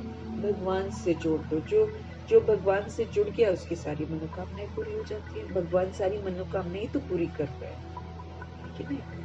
भगवान चाहिए तो भगवान मिला, और उसके बाद जो भी हमारी जिंदगी की जरूरतें हैं उसे कहीं अथाह सारी मनोकामनाएं पूरी करके सचखंड का बरसा देता है। क्या वहां कमी है? अभी भी भगवान की जब हम बनते हैं तो कोई कमी नहीं है, कमी की अनुभूति नहीं होती है। होगी वरना कमी तो, बेगरी पार्ट ये सब कुछ तो आता है, वो तो है। हम बेगर भी बनते हैं क्योंकि हम देह को भी भगवान को समर्पित कर देते हैं, तन मन धन संबंध संपर्क सब प्रभु का। तो हम तो गरीब हो गए ना, अपनी देह भी अपनी नहीं है तो गरीब हो गए। लेकिन भगवान जो है अनुभूतियां जो कराते हैं ना, वो बड़ी संपूर्णता की, है ना। गरीब बनकर भी बेफिक्र बादशाही है। भगवान बैठा है ना, तो फिर हम निश्चिंत रहते हैं, और फिर अभी ऐसा रहते हैं। और 2500 वर्ष ऐसी कौन सी चीज है जो उपलब्ध नहीं होती है? सारी मनोकामनाएं पूरी हो जाती है। कोई धन मांगता है, कोई क्या मांगता है, कोई क्या मांगता है, सारी मनोकामनाएं पूरी हो जाती है, सब कुछ मिल जाता है। तुम भी उनकी संतान रहे। जगत अम्बा राजयोग सिखाती है, जिससे 21 जन्म स्वर्ग के मालिक बनते हैं। पहले वो राजयोगिनी बनती हैं और फिर खुद भी राजा बनकर अपने पूरे शरीरों की राजधानी कर्मेंद्रियों को चलाती हैं, और हम आत्मा को फिर करके राजयोग सिखाते हैं, जिससे फिर अगर हम भी राजयोग सीख जाते हैं, मतलब राजा बनकर, आत्मा राजा बनकर अगर हम अपनी शरीर रूपी राजधानी और कर्मेंद्रियों को चलाते हैं, तो फिर हम भी 21 जन्म स्वर्ग के मालिक बनते हैं। इसलिए उनका गायन है शिव शक्ति सेना, जो भगवान के साथ मिलकर भगवान की श्रीमत पर चलकर राजयोग सीखकर शरीर रूपी राजधानी को कंट्रोल करते हैं, रूल करते हैं और भगवान के मददगार बनते हैं, वो शिव शक्ति सेना कहलाते हैं। लक्ष्मी है महारानी, उनको एक बच्चा होता है। प्रजापिता ब्रह्मा और जगत अम्बा को कितने ढेर के ढेर बच्चे हैं, ये तो दूसरे वाले मुख वंशावली बच्चे हो जाते हैं ना। तो जगत अम्बा को 2 भुजाएं हैं, वैसे ही लक्ष्मी नारायण को भी 2 भुजाएं। चित्रों में बहुत हंगामा कर दिया बाबा ने बोला, चित्रों में हंगामा कर दिया है। नारायण को काला और लक्ष्मी को गोरा बना देते हैं। अब नारायण जी तो बिल्कुल बहुत संपूर्ण पवित्र बन जाते हैं, लेकिन उलट पुलट थोड़ा सा बनाते ही हैं। नारायण को काला बना देते हैं, कृष्ण को काला बना देते हैं, जबकि वो सुपर सतो प्रधान प्रिंस बनते हैं। वो सबसे पहले आते हैं, राधे बाद में आती है। लेकिन चित्रों में क्या बना देते हैं, नारायण को काला बना देते हैं, लक्ष्मी को गोरा बना देते हैं। ऐसे तो हो नहीं सकता, नारायण सांवरा हो और लक्ष्मी गोरी हो, ये तो मैचिंग ही नहीं है ना। श्री कृष्ण सांवरा हो और राधे गोरी हो, दिखाते ऐसे ही है, लेकिन वो इसलिए दिखा देते हैं ना, क्योंकि एंड वाले जन्म में मातेश्वरी जो होती है वो अभी तक शादी में उल्टी सीढ़ी नहीं चढ़ती है ना। 17 वर्ष की जो आयु है उनके शरीर की, उस समय उनको ज्ञान हो जाता है, तो बच जाती हैं उल्टी सीढ़ी चढ़ने से। अब नारायण की आत्मा माना ब्रह्मा की आत्मा जो है, वो शरीर के रूप में देखो तो वो 60 तक पहुंच गए थे, है ना। उनका तो एक परिवार था, तो वो उस नजरिए से वो क्या कर देते हैं कि राधे को, लक्ष्मी को गोरा दिखा देते हैं और उनको काला दिखा देते हैं। लेकिन नारायण जब वो बन जाते हैं तब तो वो संपूर्ण पवित्र है। जब वो कृष्ण बनते तब तो वो बिल्कुल ब्यूटीफुल सतो प्रधान प्रिंस है, लेकिन काला दिखा देते हैं। बाप बैठ समझाते हैं, इस समय तो सभी सांवरे हैं। इस समय सभी सांवरे माना सबकी आत्माएं जो हैं वो इस समय पतित हैं। तुम स्वर्ग में पवित्र थे तो गोरे थे। गोरा मीन्स पवित्रता एंड सांवरा मीन्स अपवित्रता। फिर काम चिता पर बैठने से काले हो गए। चिता है जिस पर बैठ जाते, काम विकार की चिता है जो जला देती है आत्मा को। जैसे जैसे वो जन्म लेती है, हर जन्म में वो गिरती जाती, काली होती, जलती जाती है, काली होती जाती है। वो भगवान को दिखाई देता है ना, कालापन जो आत्मा के ऊपर आ जाता है। फिर कामचिता पर बैठने से काले हो गए। श्री कृष्ण को श्याम सुंदर कहते हैं, है ना। वो श्याम सुंदर, तो सुंदर है सतयुग त्रेता में, फिर 84 जन्म भोगते भोगते अंत में आकर वो श्याम बनी। श्री कृष्ण की आत्मा पुनर्जन्म लेती रहती है। एक ही आत्मा पुनर्जन्म ले लेकर श्याम बन जाती है। फिर उसी श्याम बन गई आत्मा को जब भगवान की श्रीमत मिलती है और वो पुरुषार्थ करती है तो फिर से गोरा बन जाती है। हम सभी आत्माओं को मौका मिला है गोरा बनने का, हम सभी श्याम बन गए हैं। हमको गोरा बनना है तो भगवान कहते संपूर्ण निर्विकारी बनो। श्री कृष्ण की आत्मा पुनर्जन्म लेती रहती है, फिर वो नाम थोड़ी रहता है। जब वो कृष्ण होती है, बड़ी होती है, तो वो नारायण कहलाती, नामकरण हो जाता है। फिर जब वो नारायण कहलाते तो कृष्ण का नाम यूज नहीं करते, बोला फिर तो उनको श्री नारायण ही बोलते हैं। फिर उनकी जो आत्मा है दूसरा जन्म लेती है, नाम चेंज हो जाता है, रूप चेंज हो जाता है, नीचे आ जाते हैं, एक जन्म नीचे आते, फिर दूसरी आत्मा वो सिंहासन पर बैठती है। तो श्री कृष्ण की आत्मा पुनर्जन्म लेती रहती है, फिर वो नाम थोड़ी रहता है श्री कृष्ण। इस समय वो आत्मा तमो प्रधान अवस्था में, एंड वाले जो इसमें आती है तो वो दादा लेखराज हो रही होती है, दादा लेखराज उनका नाम होता है। तो इस समय आत्मा तमो प्रधान अवस्था में, सतयुग आदि में है देवी देवता है।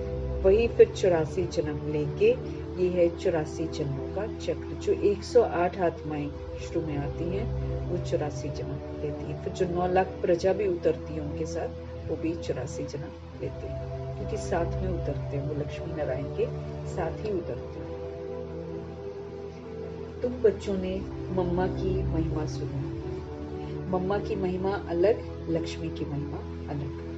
मम्मा पुरुषार्थी जगदम्बा संगम युग में, सरस्वती संगम युग में, और लक्ष्मी सचखंड में। तो दोनों की महिमा अलग है। चित्र कैसे कैसे बनाए हैं। काली की ऐसी जीभ दिखाते हैं, ऐसा तो कोई मनुष्य होता नहीं, इतना डरावना उनको बना दिया है, लेकिन पूजा बड़ी होती है उनकी।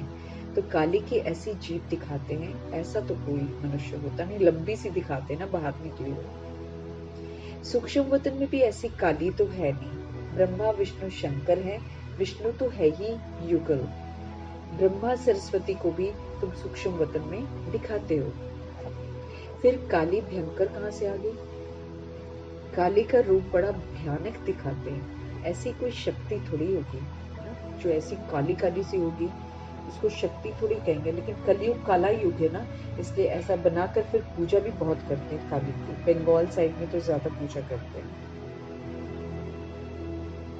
वायलेंस करने वाले उनको कैसे दिखाते हैं, खड़ग हाथ में है ना, और वो हिंसात्मक दिखाते हैं। तो ऐसी कोई शक्ति थोड़ी होगी वायलेंस करने वाली, और दिखाते खून पी रही है, सबका काट रही है गला। ऐसी तो काली नहीं होती। हर एक बात के लिए बाप समझाते रहते हैं।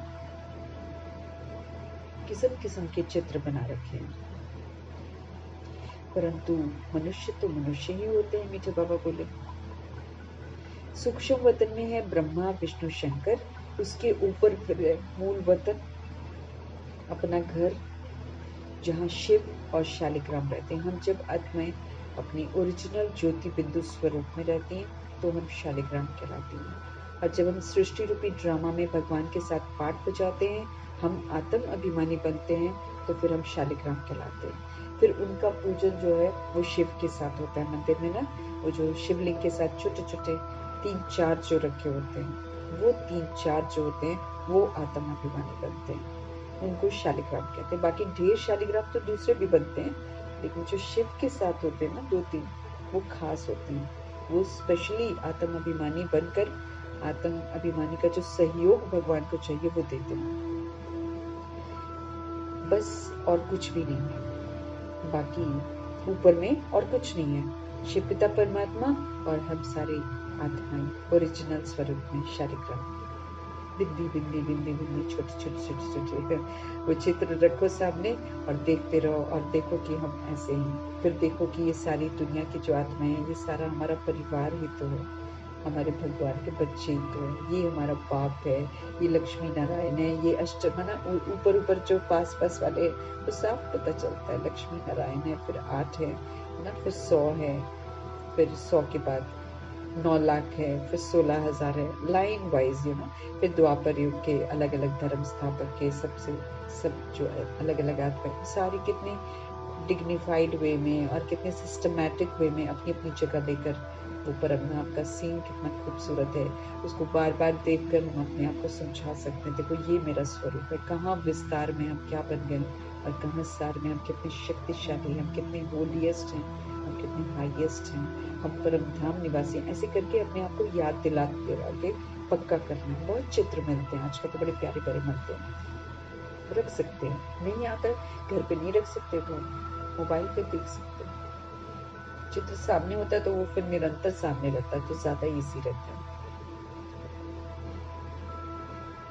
बाकी सब इतने चित्र आदि भक्ति मार्ग की सामग्री है। सतयुग त्रेता में ये होती नहीं। ज्ञान और भक्ति, ज्ञान हम दिन में है, माना समझ है तो प्रकाश, जैसे अमृत वेले में हमें प्रकाश मिलता है। संगम युग हमारा अमृत वेला है, पूरा का पूरा अमृत वेला, इसमें हमें प्रकाश मिलता है। जितनी बार हम मुरली पढ़ते हैं, मम्मा बोलती ना, उतनी बार एक नया पॉइंट आएगा, उतनी बार नई जागृति आएगी।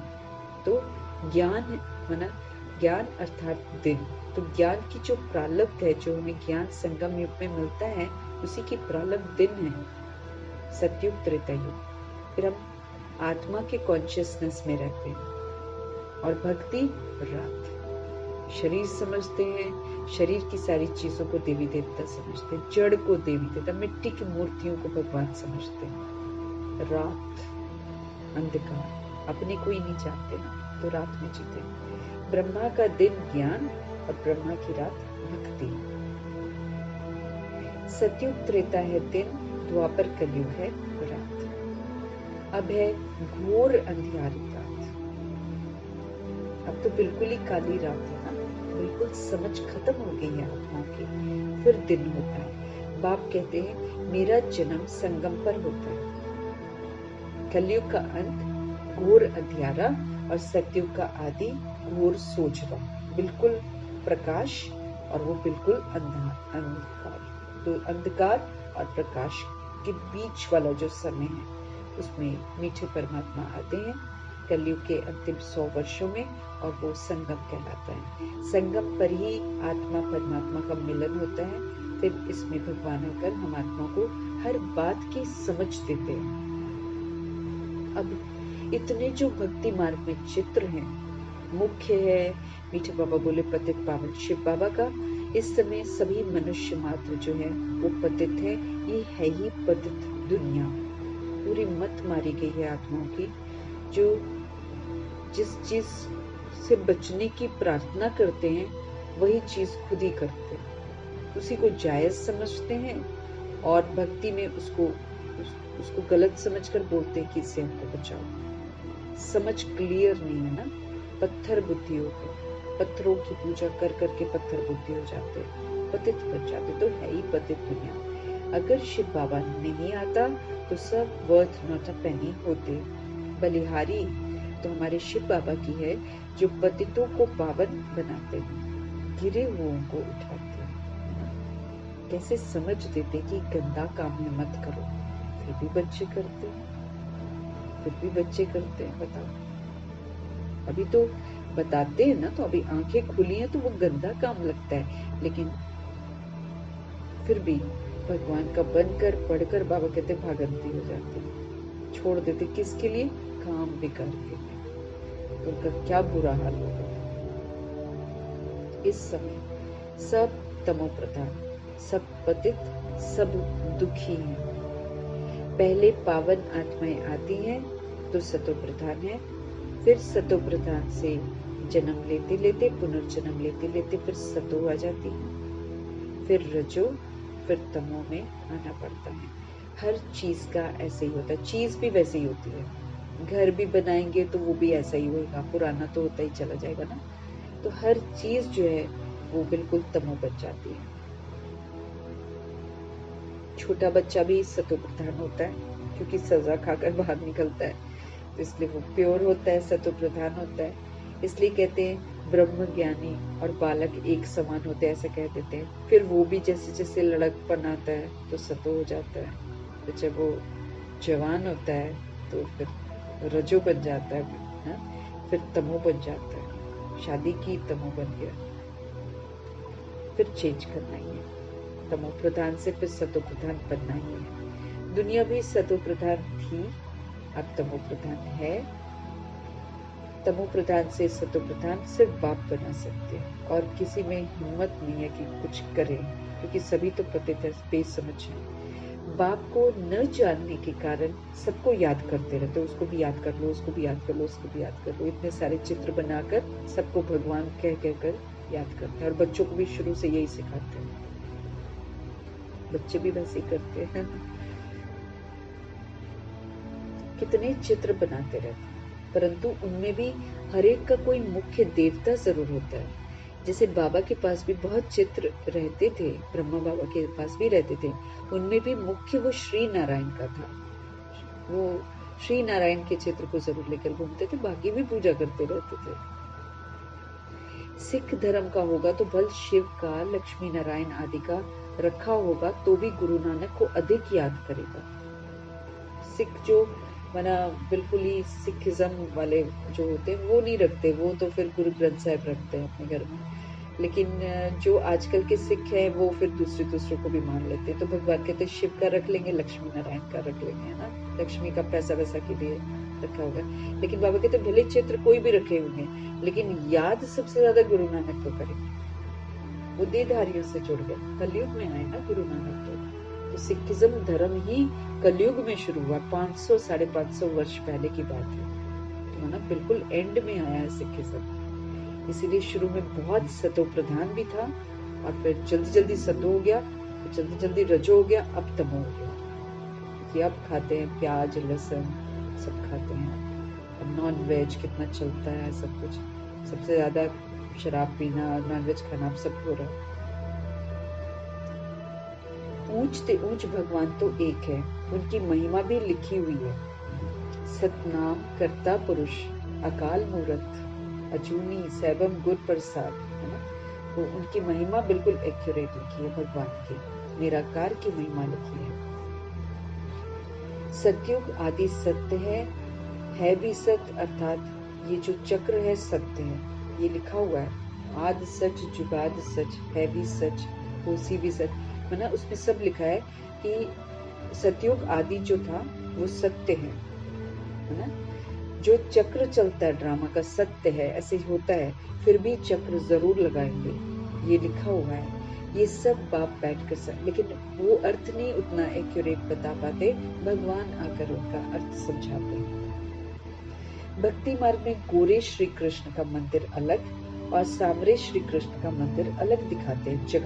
जगन्नाथ होता है, उसमें काला काला बड़ा बड़ा मुंह, इतनी बड़ी बड़ी आंखें, भद्दे चित्र बना रखे हैं कृष्ण के, और छोटा सा मंदिर, गरीब सा मंदिर होता है जगन्नाथ का, जो मतलब जगह जगह बना है। बाकी वो जगन्नाथपुरी तो कैसी बनी है वो मुझे नहीं पता, लेकिन इधर उधर जो जगन्नाथ मंदिर जो है वो छोटे छोटे बने हुए हैं और बड़े डरावने और बड़े, चूंकि काले काले गंदे गंदे चित्र बने हैं ना, इसलिए अंदर में जाने का रास्ते में लाइट भी नहीं रखते वो। आई रिमेम्बर मैंने रांची में देखा वो जगन्नाथ मंदिर जो है, हम जब जाते थे उसके अंदर तो बिल्कुल अंधेरा होता था, मेरे को समझ में नहीं आता था अंधेरा क्यों है। अब समझ में आता है कि चित्र ही इतने गंदे गंदे बना रखे हैं, काले काले, अंधेरे में जाकर मत्था वत्था टेकते हैं। और बड़ा गरीब सा मंदिर होता है, बहुत गरीब, मेला लगता है, लेकिन मेला लगता है। वो इधर को एक मंदिर छोटा सा है और उधर एक छोटा सा मंदिर, मतलब थोड़ा डिस्टेंस पर दो मंदिर होते हैं। तो उसमें कोई ऐसा होता है कि वो जो रथ है वो जाती है वापस अपने किस चीज के लिए जाते हैं उस घर में, फिर वहां से तो कुछ दिनों का वो मेला लगता है, फिर वो इस मंदिर से उस मंदिर में रथ में वो मूर्तियां रख कर लेकर जाते हैं। फिर वहां से जब मेला पूरा हो जाता है, कुछ दिनों का जो मेला होता है, फिर वहां से लौट कर फिर इधर आते हैं। मुझे मैं कहानी भूल गई, मैंने कभी पूछा भी नहीं था शायद, क्योंकि जा रहे हैं तो बस हम भी जा रहे हैं। लेकिन अभी जो है ना उसका भी कोई स्टोरी है कि इधर से उधर जाते हैं, फिर उधर से इधर जाते हैं, कोई ससुराल जाते हैं कि पता नहीं क्या, कुछ ऐसा दिखाते हैं उसमें। तो वहाँ बाबा कहते कि हांडा चढ़ाते हैं, और वो भी मुझे नहीं पता, लेकिन ये मुझे जरूर पता है कि गरीब सा वहाँ पर भोग मिलता है चावलों का, ये मुझे पता है। लेकिन भगवान ने आकर बताया कि वो जो हांडा जिसमें चावल बनाते हैं ना, वो अपने आप 4 भाग में डिवाइड हो जाते हैं, स्वास्तिक बन जाता है उसमें। ये पता नहीं, अजीब सी बात है जो मुझे नहीं मालूम है, लेकिन भगवान कहते हैं कि ऐसा होता है जगन्नाथपुरी में। तो वो एक मंदिर जो है काला काला वाला जो है काले कृष्ण का, वो ऐसा बना देते गरीब सा, और एक जो है श्रीनाथ का मंदिर वो एकदम अमीरी, यहाँ पर बिल्कुल चावल का भोग और वहाँ पे घी के पकवान बहुत बनते हैं। मना भगवान बता रहे हैं कि गोरे श्री कृष्ण का मंदिर अलग बनाते हैं और सांवरे श्री कृष्ण का मंदिर अलग दिखा देते हैं। लेकिन जब वो सांवरे होते हैं तो वो श्री कृष्ण थोड़ी होते हैं, लेकिन क्या करें, एक आत्मा को कैसे दिखाएं, आत्मा तो दिखाई नहीं देती है, इसलिए वो उसी को दिखा देते हैं, श्री कृष्ण को ही दिखा देते हैं, एक तरफ काला और एक तरफ गोरा, मंदिर अलग दिखाते हैं। कहाँ फिर शिव का भी रखते हैं, लक्ष्मी नारायण का भी रखते हैं। ऑक्यूपेशन को तो जानते कुछ भी नहीं। बाप आकर तुम बच्चों को सृष्टि चक्र का जो आदि है, शुरुआत है, जो मध्य द्वापर है और जो अंत कलयुग है, उसके राज समझाकर फिर हम आत्मा को क्या बना देते हैं, स्वदर्शन चक्रधारी। वो हम आत्माओं का दर्शन कराते हैं और कहते हैं देखो तुम कैसे बात बजाते हो सृष्टि रूपी ड्रामा में। तुम शुरू में कैसे थे, फिर तुम मध्य में कैसे हो गए, फिर तुम अंत में कैसे हो गए, अब मैं आकर तुमको फिर से ब्राह्मण बनाता हूँ। तो ये मेरा स्वदर्शन चक्र है, जो हम नॉलेज है जिसको हम बुद्धि में घुमाते हैं, फिर रियलाइज करते हैं, और फिर जो भगवान कहते हैं कि स्व का दर्शन करके अपना अनादि आदि स्वरूप में लौटो, तो हम लौटते हैं। तो फिर हम क्या बन जाते हैं? चक्रवर्ती राजा बन जाते हैं। इसका चक्र लगा लगा कर जब हम अपने आप को करेक्ट करते हैं तो फिर चक्रवर्ती राजा बनते हैं। भल तुम सब हो गृहस्थी, मेजॉरिटी गृहस्थी होते हैं, और फिर जो भी समर्पित भी होते हैं तो वो भी तो कन्याएं जो होती वो होती तो गृहस्थ में है ना, विकारों से ही तो पैदा होते हैं, फिर छोड़कर उधर चले जाते हैं। और शुरू में तो आत्माएं ही गृहस्थी आई थी ज्यादातर। भल तुम सब हो गृहस्थी, फिर भी पढ़ाई का कोर्स उठाते हो। जो वृद्ध हो जाते हैं उनसे पूछो तुम कहाँ जाती हो, तो कहेंगे हम भगवान के कॉलेज में जाती हैं, क्योंकि आत्मा पढ़ती है ना, चाहे वो कैसे भी शरीर में हो, ओल्ड शरीर में भी हो, तो वो गर्व से कहती है कि हम भगवान के कॉलेज में जाती हैं। भगवान वाच, हम तुमको सो देवी देवता बनाते हैं। भगवान कहते हैं मैं तुमको देवी देवता बनाता हूँ। भगवान पढ़ाते हैं तो क्या बनाते हैं? भगवान भगवती बनाते हैं, मतलब अपने जैसा बनाते हैं। विशेषताएं जो है, गुण जो हम बन तो नहीं सकते हैं, भगवान तो सागर है, लेकिन हम स्वरूप बनते हैं। तो भगवान पढ़ाते हैं, भगवान भगवती बनाते हैं, परंतु ऐसे नहीं कि सतयुग में कोई भगवान भगवती का राज्य कहेंगे, ऐसा नहीं होता। लेकिन वो तो दैवी गुणों वाले मनुष्य होते हैं। लेकिन क्या करें, चूंकि भगवान आप समान बनाते हैं और आत्माएं लक्ष्मी नारायण ऑलमोस्ट बाप समान बनती हैं, तो फिर इसलिए उनको भगवान भगवती कह देते। सचखंड की आत्माओं को बोलते हैं भगवान भगवती। लेकिन मीठे बाबा समझ देते हैं ऐसे नहीं कि सतयुग में कोई भगवान भगवती का राज्य कहीं नहीं, वो है आदि सनातन देवी देवताओं का राज्य। विलायत वाले कहते हैं लॉर्ड कृष्णा, अमेरिकन लोग कहते हैं, अमेरिकन लोग जब देखते हैं कि ये देवताओं के चित्र हैं तो एक का दाम 1,00,000 2,00,000 दे देते हैं। प्राचीन चीज देखते हैं तो 1,00,000 रुपया देने को भी तैयार हो जाते हैं, तो भी देते नहीं है। पुरानी चीज है ना, पुरानी तो माना पुरानी चीज भी है तो भी देते नहीं है लोग जल्दी ना, लेकिन वो आत्माएं तैयार हो जाते कि हम इतना पैसा देंगे। पुरानी तो 5,000 वर्ष की बात है, सबसे पुराने तो देवी देवताओं के चित्र हुए ना। तो भक्ति मार्ग में कितने चित्र बनाते हैं। भक्ति मार्ग जब शुरू होता है तब सोमनाथ का मंदिर सबसे पहले ब्रह्मा की आत्मा बनवाती है, क्योंकि स्मृति में है शिवलिंग ना, क्योंकि बहुत पूरा ज्ञान को अच्छी तरह हब करती है कृष्ण की आत्मा, इसलिए विस्मृत तो जरूर हो जाते हैं, पूरी स्मृति तो नहीं रहती है, लेकिन मंदिर बड़ा खूबसूरत सोमनाथ का बनाते हैं। बाप समझाते हैं भारतवासी कितने साहूकार थे, जो मतलब जो सचखंड में रहते थे वो कितने साहूकार थे, अमीर थे। अब तो भारत कितना नर्क बन गया है, बिल्कुल भिखारी कंगाल बन गया है ना, लुट गया, क्योंकि विकार बढ़ते जा रहे हैं। तो जब हम विकारी बन जाते हैं, जब हम अपवित्र बन जाते हैं, तो ये जो सुख शांति संपत्ति ये छिनती चली जाती है। इसलिए भारत क्या बन जाता है? कंकाल बन जाता है। नोट है कागज के, नोट है गंदे मैले कुचैले, सिक्के छोटे छोटे है ना, कहाँ सोने की अशर्फियां, उसकी तुलना में भगवान कहते हैं बिल्कुल कंगाल हो गया भारत।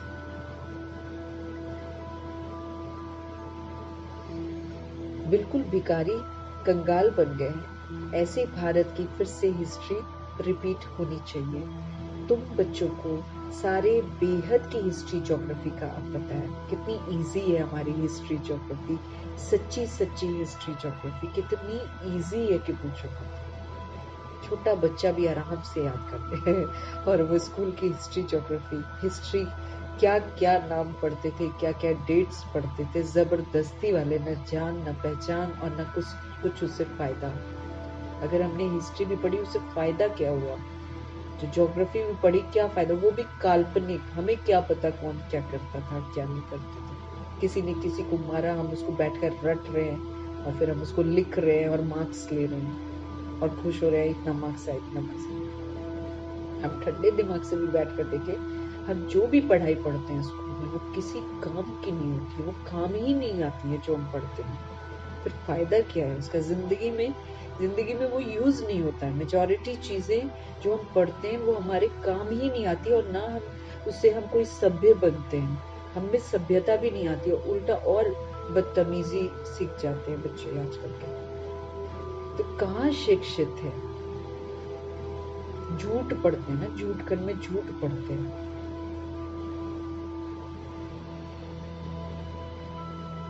तुम बच्चों को अब ये जो सत्य परमात्मा है, ये सत्य हिस्ट्री ज्योग्राफी पढ़ाते हैं तो कितनी इजी, आराम से याद कर सकते हैं। पेपर ले लो, पेपर भी दे देंगे, है ना? इतना इजी है।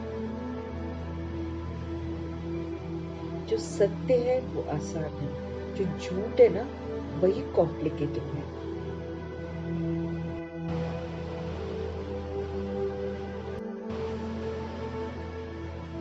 तो बेहद की हिस्ट्री ज्योग्राफी का पता है। सतयुग में देवताओं, और अब तो हमें वो भी पता है जो दुनिया में किसी को नहीं पता। हम मूल वतन को जानते हैं, अपना घर जो है, हम सूक्ष्म वतन को जानते हैं। हम जानते कि ये जो एक आकाश दिखाई दे रहा है, इसके ऊपर एक और आकाश है सूक्ष्म वतन, उसके ऊपर एक और है परमात्मा। अब तो हम वो भी जानते हैं। दुनिया वाले जो झूठ बोल रहे हैं, साइंस घमंडी जो झूठ बोल रहे हैं, उसका सत्य भी भगवान ने हम आत्मा को बता दिया। अब तो हम सब कुछ जानते हैं। पहले ना हम खुद को जानते थे कि हम आत्मा है, ना हम जानते थे कि हमारा पिता परमात्मा, कुछ भी नहीं जानते थे। अब हम सब कुछ जानते हैं। सतयुग में देवताओं को पता नहीं होगा, ये ज्ञान प्राय लोप हो जाता है, माना उसकी प्रारब्ध होती है और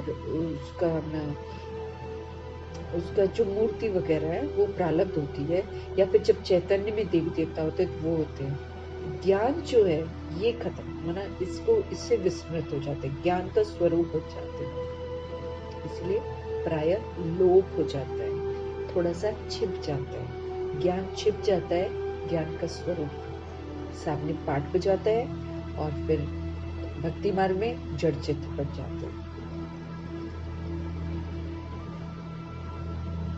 वहां कोई पतित होता नहीं है जो ज्ञान दिया जाए। ज्ञान किसको दिया जाता है? जो बेसमझ है उसको ज्ञान देते हैं, जो पतित है उसको ज्ञान देते हैं। तो वहां तो पतित ही नहीं कोई, तो फिर क्या ज्ञान चाहिए? ये ज्ञान प्राय लोप हो जाता है। फिर गीता कहाँ से आई? वो सब भक्ति मार्ग के शास्त्र बने हुए लोगों ने बना रखे हैं। नई दुनिया के लिए नई नॉलेज चाहिए, वो भगवान खुद आकर देते हैं। इसका कोई शास्त्र बना नहीं पाता है, क्योंकि बनाने की भी कोशिश करेगा तो बना नहीं पाएगा। भगवान कहते लिखता ही रह जाएगा और फिर ये खत्म भी हो जाता ना, विनाश में ये प्राय लोप हो जाता है। इस्लामी नॉलेज थी क्या? इब्राहिम आया तो आकर इस्लाम धर्म स्थापन किया, नॉलेज थी, नई बात हुई ना। यहाँ ये गीता, रामायण, भागवत आदि है, बहुत झूठे कलंक लगाए हैं। भगवान कहते हैं सारी झूठी झूठी कहानियां लिखी हुई हैं, कलंकित किया हुआ है। बाप कहते हैं मेरी ग्लानि नंबर 1 करते हैं। किसी और को नहीं बोलेंगे कण कण में, लेकिन भगवान को बोलेंगे कि भगवान कण कण में है। जानवर में भी है, इधर भी है, उधर भी है, गंदगी में भी बोलेंगे यहाँ कण कण में भगवान मौजूद है। मेरे में भी है, तुम्हारे में भी है। तो भगवान कहते हैं मेरी जो ग्लानि है, मेरा नंबर 1 बुराई करते हैं, बेइज्जती करते हैं। सर्वव्यापी कहते थे, कण कण में है ऐसा कहते थे। जब ऐसी ग्लानि होती है तो भारतवासी महान दुखी बन जाते। ये भगवान से विस्मृत होकर भगवान की ग्लानि करते ना, इसलिए आज भारत का ये हाल है। वो भारत की भूमि जहाँ पर भगवान स्वयं आते हैं, उस भारत की भूमि में सारे लोग महान दुखी क्यों हैं? क्योंकि भगवान की ग्लानि करते हैं। तब मैं आता हूँ। इस समय सब पतित है, सबको, सारी विश्व को पावन बनाने मैं ही आता हूँ। इसलिए पतित दुनिया का विनाश कराकर फिर पावन दुनिया की स्थापना कराता हूँ। क्योंकि उसके बिना कोई फायदा नहीं है ना। इतने पतित हो जाते हैं, सुनने को तैयार नहीं है ना, तो फिर विनाश इनका जरूरी हो जाता है। सुनते ही नहीं है। पावन दुनिया की स्थापना कराता हूँ, और जब पावन दुनिया की स्थापना कराते हैं तो फिर पतित दुनिया वाले खुद ही इसका विनाश कर देते हैं। इस पुरानी दुनिया को पापा कहते हैं भूल जाओ, ये खत्म हो जाएगी, इसको भूल जाओ, इससे दिल नहीं लगाओ, मन मना भव हो जाओ, अब मन मेरे से लगाओ। तो जब हम भगवान से मन लगाएंगे ना तो स्वतः ही इधर भूल जाएंगे, वैराग भी आ जाएगा और भगवान संग बुद्धि का योग लग जाएगा। बाप और वर्षे को याद करो, तुम ये राजयोग सीखकर सो देवी देवता बनते हो, भगवान समझते हो।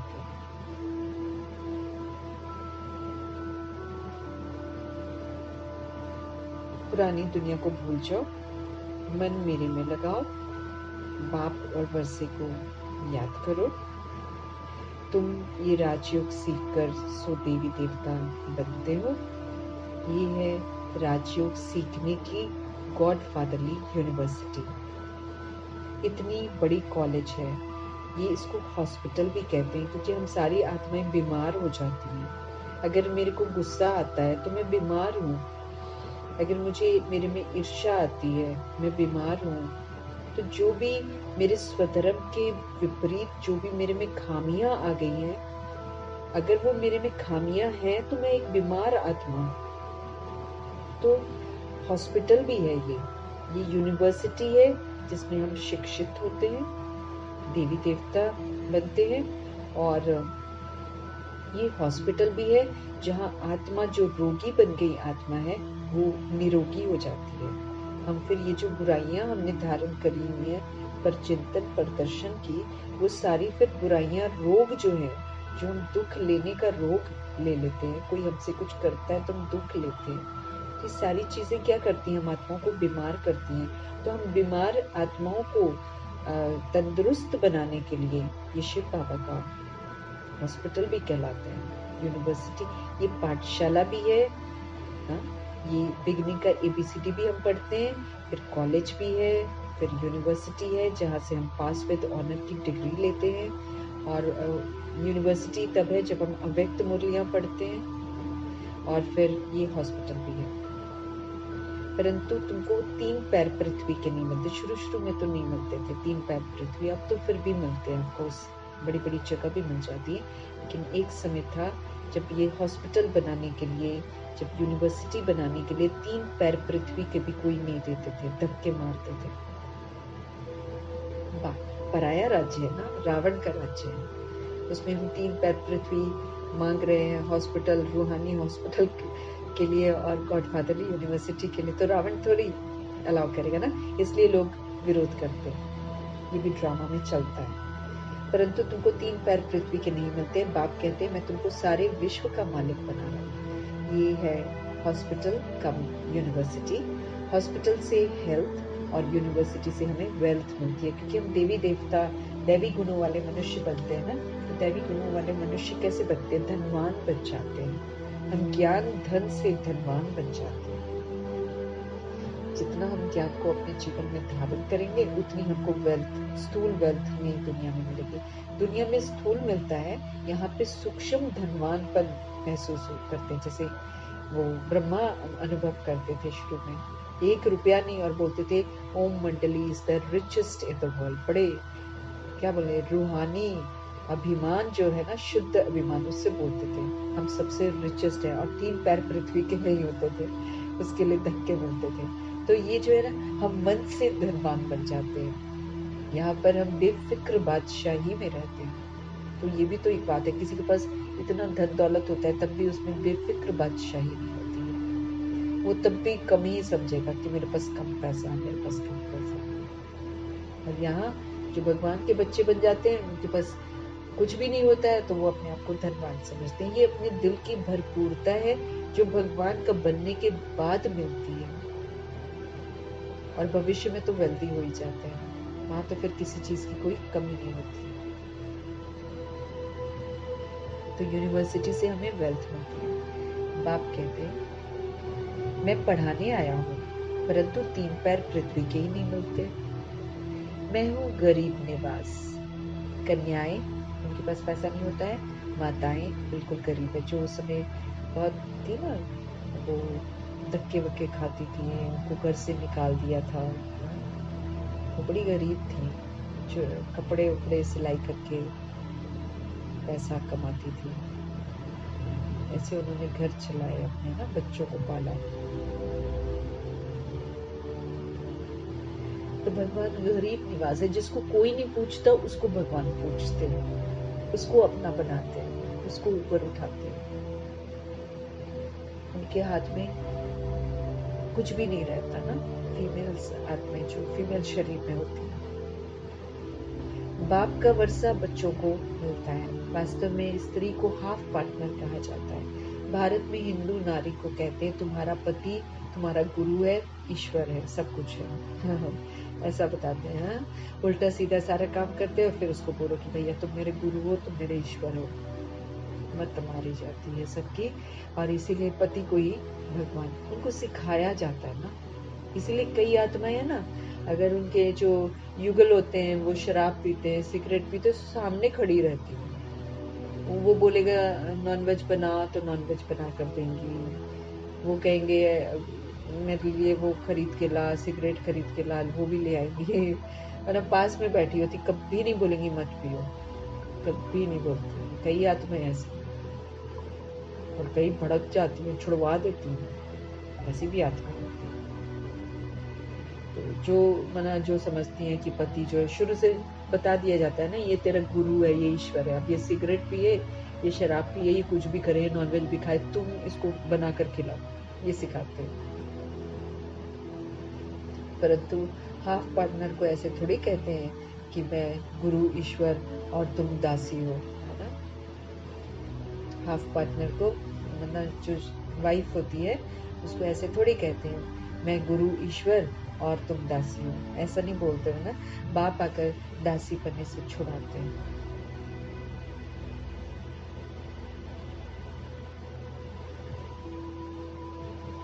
बाप आकर ये दासीपन से छुड़ाते हैं, पहले लक्ष्मी फिर नारायण। अच्छा, उसमें भी चित्र में दिखाया है ना कि लक्ष्मी जो है वो पाँव दबाती है, तो दादा लेखराज को पसंद नहीं आया था। दादा लेखराज थे तब वो नारायण को बहुत पसंद करते थे, चित्र रखते थे, लेकिन मालूम नहीं था कि मैं ही नारायण था।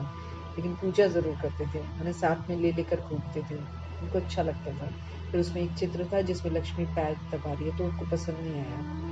एक दिन पसंद नहीं, कुदरती दादा लेखराज वैराग उनके मन में और सत्यता की तरफ आकर्षण उनके मन में दादा लेखराज के रूप में ही आना शुरू हो गया था। भगवान धरनी तैयार करनी शुरू कर दी थी, भगवान की शक्ति से उनमें वैराग आना शुरू हो गया था। तो उनको ये चीज पसंद नहीं आता था, दासी बना कि कोई उनके पैर दबाए, और वो भी लक्ष्मी।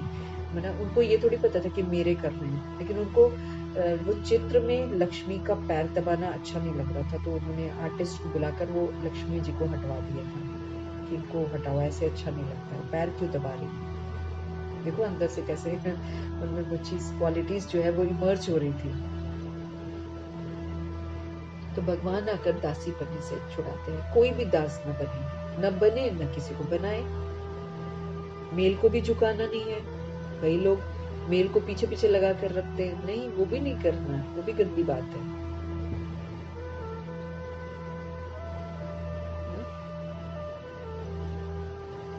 बन ठन के रहती है, मेकअप शेकअप करती, भैया पति कहीं और ना देखे। आजकल ऐसा ट्रेंड भी चल रहा है, इंफीरियोरिटी कॉम्प्लेक्स आ जाता है सभी, क्योंकि सबको पता है, बाहर भी देख रहे हैं ये लोग, घर में भी और बाहर भी। आंखें दृष्टि वृत्ति इधर उधर पतित, तो अगर हम दैहिक दृष्टि से किसी को देख रहे हैं तो पतित है मेरी आंखें। इसलिए तो भगवान कहते हैं देखते हुए मत देखो। ये तो वो सारा रिकॉर्ड हो रहा है, पतित पन्ना जो है ना, ऊपर सूक्ष्म वतन के रजिस्टर में रिकॉर्ड हो रहा है। टिक्का टिप्पणी करने को भी भगवान ने मना किया है, किसी का करेक्शन करने को भी भगवान ने मना किया है, क्वेश्चन करने को मना भी किया है, सब चीजें करने को मना किया है।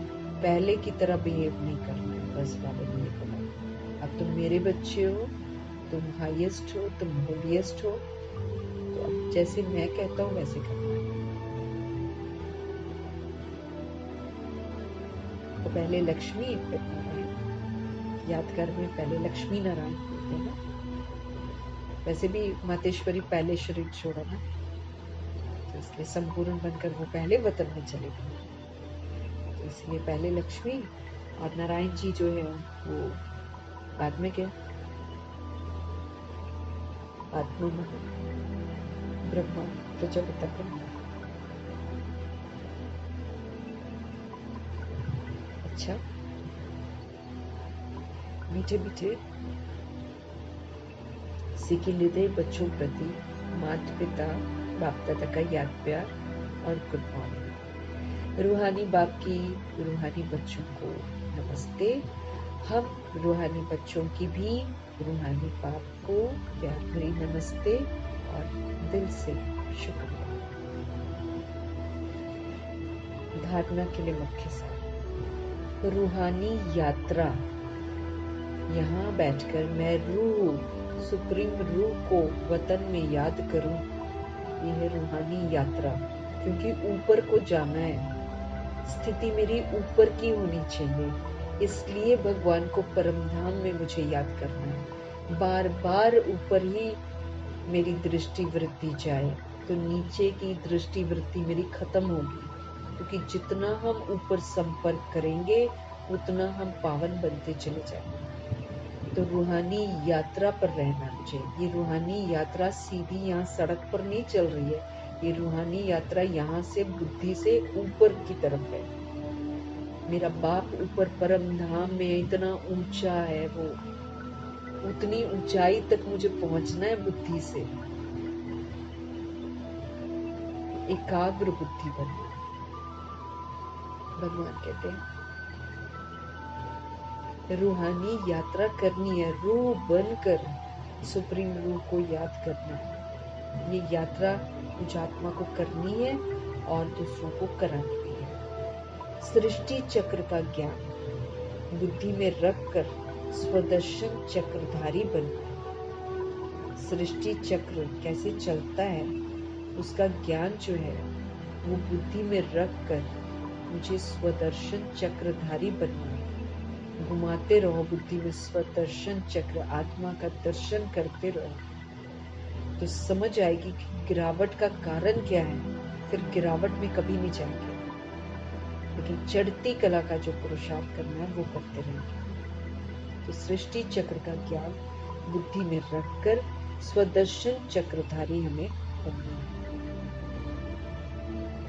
देवी देवता बनने के लिए इस पुरानी दुनिया को भूल बाप और वर्षे को याद करना है। अगर दैवी कुल में मुझे जाना है, देवी देवता बनना है, तो उसके लिए भगवान कहते हैं ये जो पुरानी दुनिया है ना इसको भूल जाओ, क्योंकि इसको नहीं भूलेंगे तो पुरानी दुनिया के कुछ न कुछ को हम यूज करेंगे, वो तो फिर दाग लगेंगे ना मेरे पर। इसलिए मीठे बाबा बोले देवी देवता बनने के लिए ये जो पुरानी दुनिया है इसको भूल कर बाप और वर्षे को याद करना है। नई नॉलेज पढ़नी भी है और नई नॉलेज हमें पढ़ानी भी है।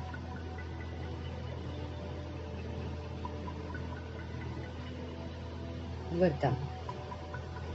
मैं पद के दरवाजे को बंद कर माया को विदाई देने वाले निमित्त और निर्माण भव। किसी से कोई मान नहीं चाहिए। भगवान ने मुझे इंस्ट्रूमेंट बनाया है, इसलिए मैं इंस्ट्रूमेंट बनकर पाठ बजाऊं और बाकी ये मैंने किया, मैं ये जो देह अभिमान का मैं है, भगवान कहते हैं इसके दरवाजे को बंद कर दो। जब तक ये दरवाजा खुला रहेगा माया हमें पकड़ती रहेगी और हम हार खाते रहेंगे। जब हम ये दरवाजा बंद कर देंगे तो माया को विदाई दे देंगे, फिर माया नहीं आएगी। माया पकड़ती उन्हें है जिन्हें मैं का अभिमान है। और निमित्त बनना है, भगवान ने इंस्ट्रूमेंटल बनाया हमें, और निर्माण बनना। कोई किसी से कुछ नहीं चाहिए। सेवाधारी अगर सेवा करते कभी ये संकल्प भी उठाते हैं कि मैंने किया, तो ये मैंपन आना मना सारे किए हुए कार्य पर पानी डाल देना। सेवाधारी कोई भी सेवा, मन की, वचन की, कर्म की कराने वाला इस समय भगवान बैठा हुआ है, जहाँ जहाँ सेवा हो रही है भगवान करा रहे हैं। अगर भगवान ना कराए तो कर नहीं सकते, ये तो तय। वो जब चाहे शुरू कराएगा, वो जब चाहे खत्म करा देगा। इस वक्त भगवान करा रहे हैं सब जगह, इसीलिए कभी भी मैंपन तो नहीं आना चाहिए। इसलिए मीठे बाबा समझते रहे। सेवाधारी अगर सेवा करते, कभी ये संकल्प भी उठाते हैं कि मैंने ये काम किया, तो ये भगवान कहते हैं, ये जो देह अभिमान का मैंपन आया, मना सारे किए हुए कर्म पर पानी डाल देते, कुछ प्राप्ति नहीं होती। सेवाधारी अर्थात करावनहार बाप कभी नहीं भूलना चाहिए। भाई भगवान कराता है, ये कभी भी नहीं भूलना चाहिए। भगवान मिलाता है, भगवान कराता है, नहीं तो हम नहीं मिल सकते हैं और हम नहीं कर सकते। एक तरफ रास्ते बंद होते हैं तो दूसरी तरफ वो खुद ही खोलता है। ये भगवान की जादूगरी है। इसीलिए भगवान हमारी स्मृतियों में जरूर रहना चाहिए, हर बार रहना चाहिए।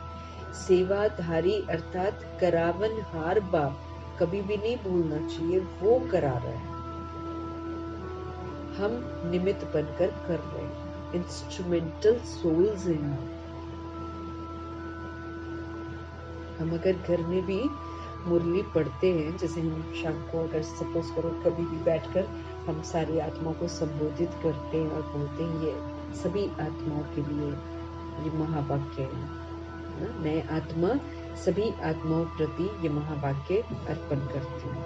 हर आत्मा का बुद्धि का ताला खुले, हर आत्मा को परमात्मा की स्मृति आए, हर आत्मा को अपना स्वधर्म आकर्षित करे, पुनः आत्मा अपने स्वधर्म में लौटे, पवित्र बने। इस तरीके से करके फिर मुरली पढ़ाओ और यही हमेशा बुद्धि में रहे कि करावनहार परमपिता परमात्मा हम आत्माओं से करा रहे हैं। कभी नहीं कहना है मैंने पढ़ा, मैंने किया, मैंने ये वाला काम किया।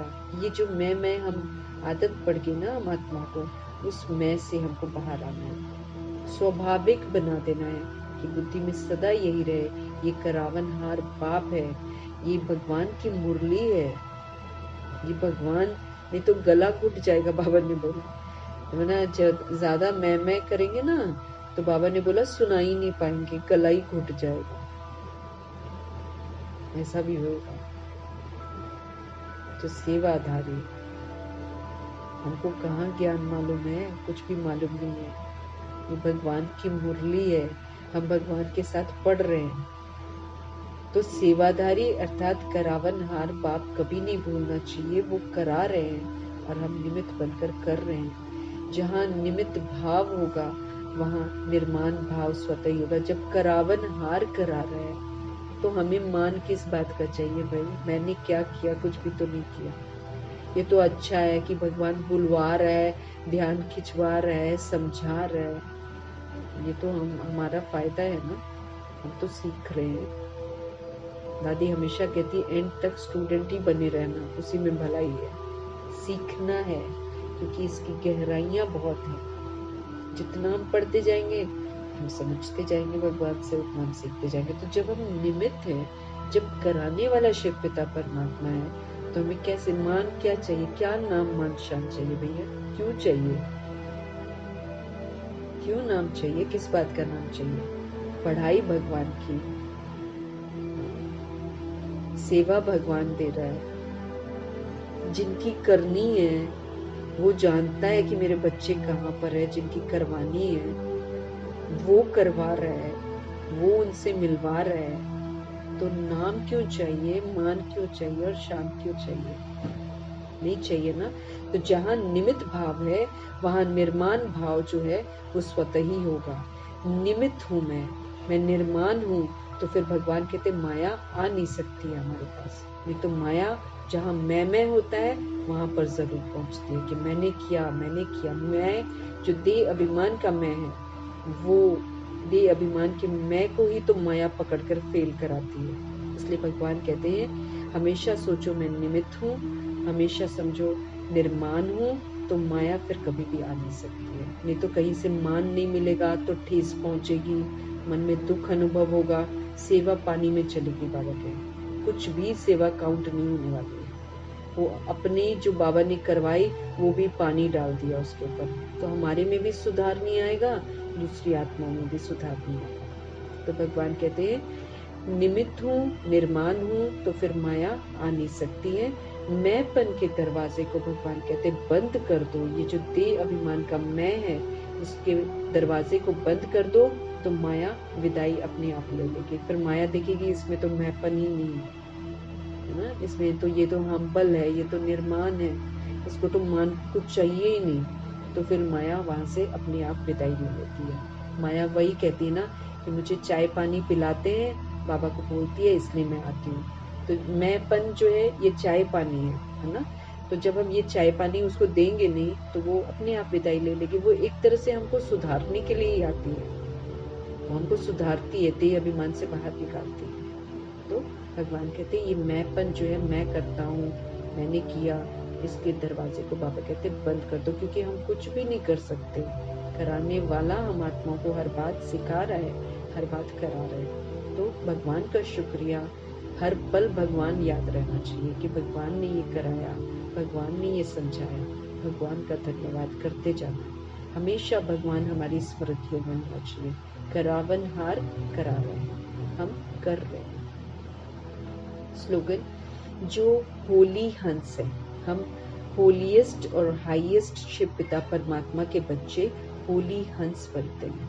भगवान हमको होली हंस बनाता है, बताता है कि क्या सही है, क्या गलत है, क्या पाप है, क्या पुण्य है, ये समझाता है। तो भगवान की श्रीमत पर चलकर जो इस बात को समझकर अपने आप को पवित्र बनाते हैं वो होली हंस है। तो जो होली हंस है उनकी विशेषता क्या होगी? स्वच्छता। वो बड़े क्लीन होंगे, पुराना किचड़ा नहीं, पुराना कुछ भी नहीं, स्वच्छ एकदम नीट एंड टाइडी, क्लीन, मन बुद्धि क्लीन। किसको देखा जा रहा है? कौन है होली हंस? आत्मा होली हंस है। तो आत्मा का मन बुद्धि चित्त दिल संस्कार बिल्कुल साफ स्वच्छ, पुराना खत्म, अब नया ईश्वरीय संस्कार, दिल भी एकदम प्योर, चित्त भी एकदम प्योर, स्वच्छ एकदम, कुछ भी दाग पुराना ना हो। तो वो होली हंस है। तो जो होली हंस है उनकी विशेषता स्वच्छता है। स्वच्छ बन सबको स्वच्छ बनाना ही उनकी सेवा है। पहले हमें क्लीन बनना है, स्वच्छ बनना है, और फिर हमें दूसरी आत्माओं को भी स्वच्छ बनाने में सेवा करनी है। सेवा है, सेवा है ना। सेवा मीन्स नीचे, ट्रस्टी, अभिमान में। भगवान सिखा रहा है, भगवान बना रहा है, हम भगवान के अनुसार चलना है। तो स्वच्छ मतलब अगला पिछला जो भी बैड है, जो भी वो सारा खत्म हो जाना, बिल्कुल क्लीन साफ सुथरा स्लेट, मन रूपी स्लेट पर, बुद्धि रूपी स्लेट पर जो कुछ भी पहले हमने लिख दिया है उसको पूरा मिटा देना और बिल्कुल नीट स्वच्छ साफ सुथरा होकर फिर उसमें ज्ञान रतन डालने, होली हंस बनना, समर्थ डालना, व्यर्थ को निकाल देना, नकारात्मकता को निकाल देना, स्वच्छ बनकर फिर भगवान कहते सबको स्वच्छ बनाना है, उनकी सेवा बनाना ही उनकी सेवा है। किनकी? होली हंस। तो हमेशा याद रखेंगे हम हाईएस्ट एंड होलीएस्ट बाप के बच्चे होली हंस हैं, पवित्र हैं। हंस कभी भी किचड़ा नहीं उठाता, रतन और पत्थर को अलग कर देता है। जब उसमें इतनी क्षमता है तो हम तो भगवान के बच्चे समझ मिल रही है तो हम होली पवित्र बनते हैं, प्योर बनते हैं, स्वच्छ बनते हैं, तो हम होली हंस का टाइटल मिलता है, तो हम हाईएस्ट एंड होलीएस्ट बन जाते हैं। तो फिर हम कैसे रहते? स्वच्छ। जैसे कल मम्मा का था ना, मम्मा का चित्त बड़ा साफ था, तो मैंने किसी की बुराई अंदर नहीं जाती थी, किसी का चिंतन अंदर नहीं जाता था। ऐसे हमें भी स्वच्छ बनना है, नीट एंड टाइडी। किसी का जाता है तो हम फिर गंदे बन जाते हैं। तो सीखना है हमें भी कि बिल्कुल स्वच्छ बुद्धि, नीट एंड टाइडी, पुराना जो किचड़ा है वो नहीं होना चाहिए। अब सिर्फ नीट एंड टाइडी जो भगवान के ज्ञान रतन है, जो समर्थ शुभ सकारात्मक संकल्प है, वो मेरे अंदर होना चाहिए। तो मैं क्या बन जाऊंगी? स्वच्छ होली हर साधु। इसको याद रखेंगे। अपने आप को हमेशा हम निमित्त समझेंगे, निर्माण समझेंगे। अगर हम समझेंगे, मैंपन का दरवाजा सारा बंद कर देंगे, कभी नहीं बोलेंगे कि मैंने किया, तो भगवान कहते माया विदाई लेकर चली जाएगी, हम माया से बच जाएंगे। देवी देवता बनना है तो मीठे बाबा बोलते हैं भाई पुरानी दुनिया को भूल जाओ। पुरानी दुनिया को नहीं भूलेंगे तो फिर उसके प्रभाव में आते रहेंगे, दाग लगता चला जाएगा, हम देवी देवता नहीं बन पाएंगे, फरिश्ता हम नहीं बन पाएंगे। इसलिए फरिश्ता का कहते हैं किसी से कोई रिश्ता ही नहीं होता है। पुरानी दुनिया, पुराने लोग, किसी से कोई रिश्ता नहीं, वही देवता बनता है ना। तो फरिश्ता बनना है तो इसलिए हमको पुरानी दुनिया को भूलना पड़ेगा, बाप और वर्षे को हमको याद करना है। ये हमारी नई नॉलेज है शिव बाबा से जो मिल रही है, इसको पढ़ना भी है, इसको दूसरों के साथ शेयर भी करना है। रूहानी यात्रा, मैं आत्मा रूह यहाँ पर बैठी सुप्रीम रूप परमपिता परमात्मा को परम धाम में याद करना है। जितना मेरी दृष्टि ऊपर को जाएगी उतना हम नीचे के किचड़े से मुक्त होते जाएंगे और प्योर होते जाएंगे, अवस्था हमारी ऊंची हो जाएगी। तो रूहानी यात्रा हमको करनी भी है और हमें दूसरों को करानी भी है। सृष्टि चक्र का जो ज्ञान हम आत्माओं को मिला हुआ है उसे बुद्धि में रखना है, ताकि गिरावट की जो चीजें हैं वो हम कभी ना करें, क्योंकि नॉलेज हमें ये बताती है कि हम क्यों गिरे थे। तो उस गिरावट वाला कोई काम नहीं करेंगे और अनादि आदि दर्शन करके हम फिर से श्रेष्ठ आत्मा बन जाएंगे। ओके जी, ओम शांति।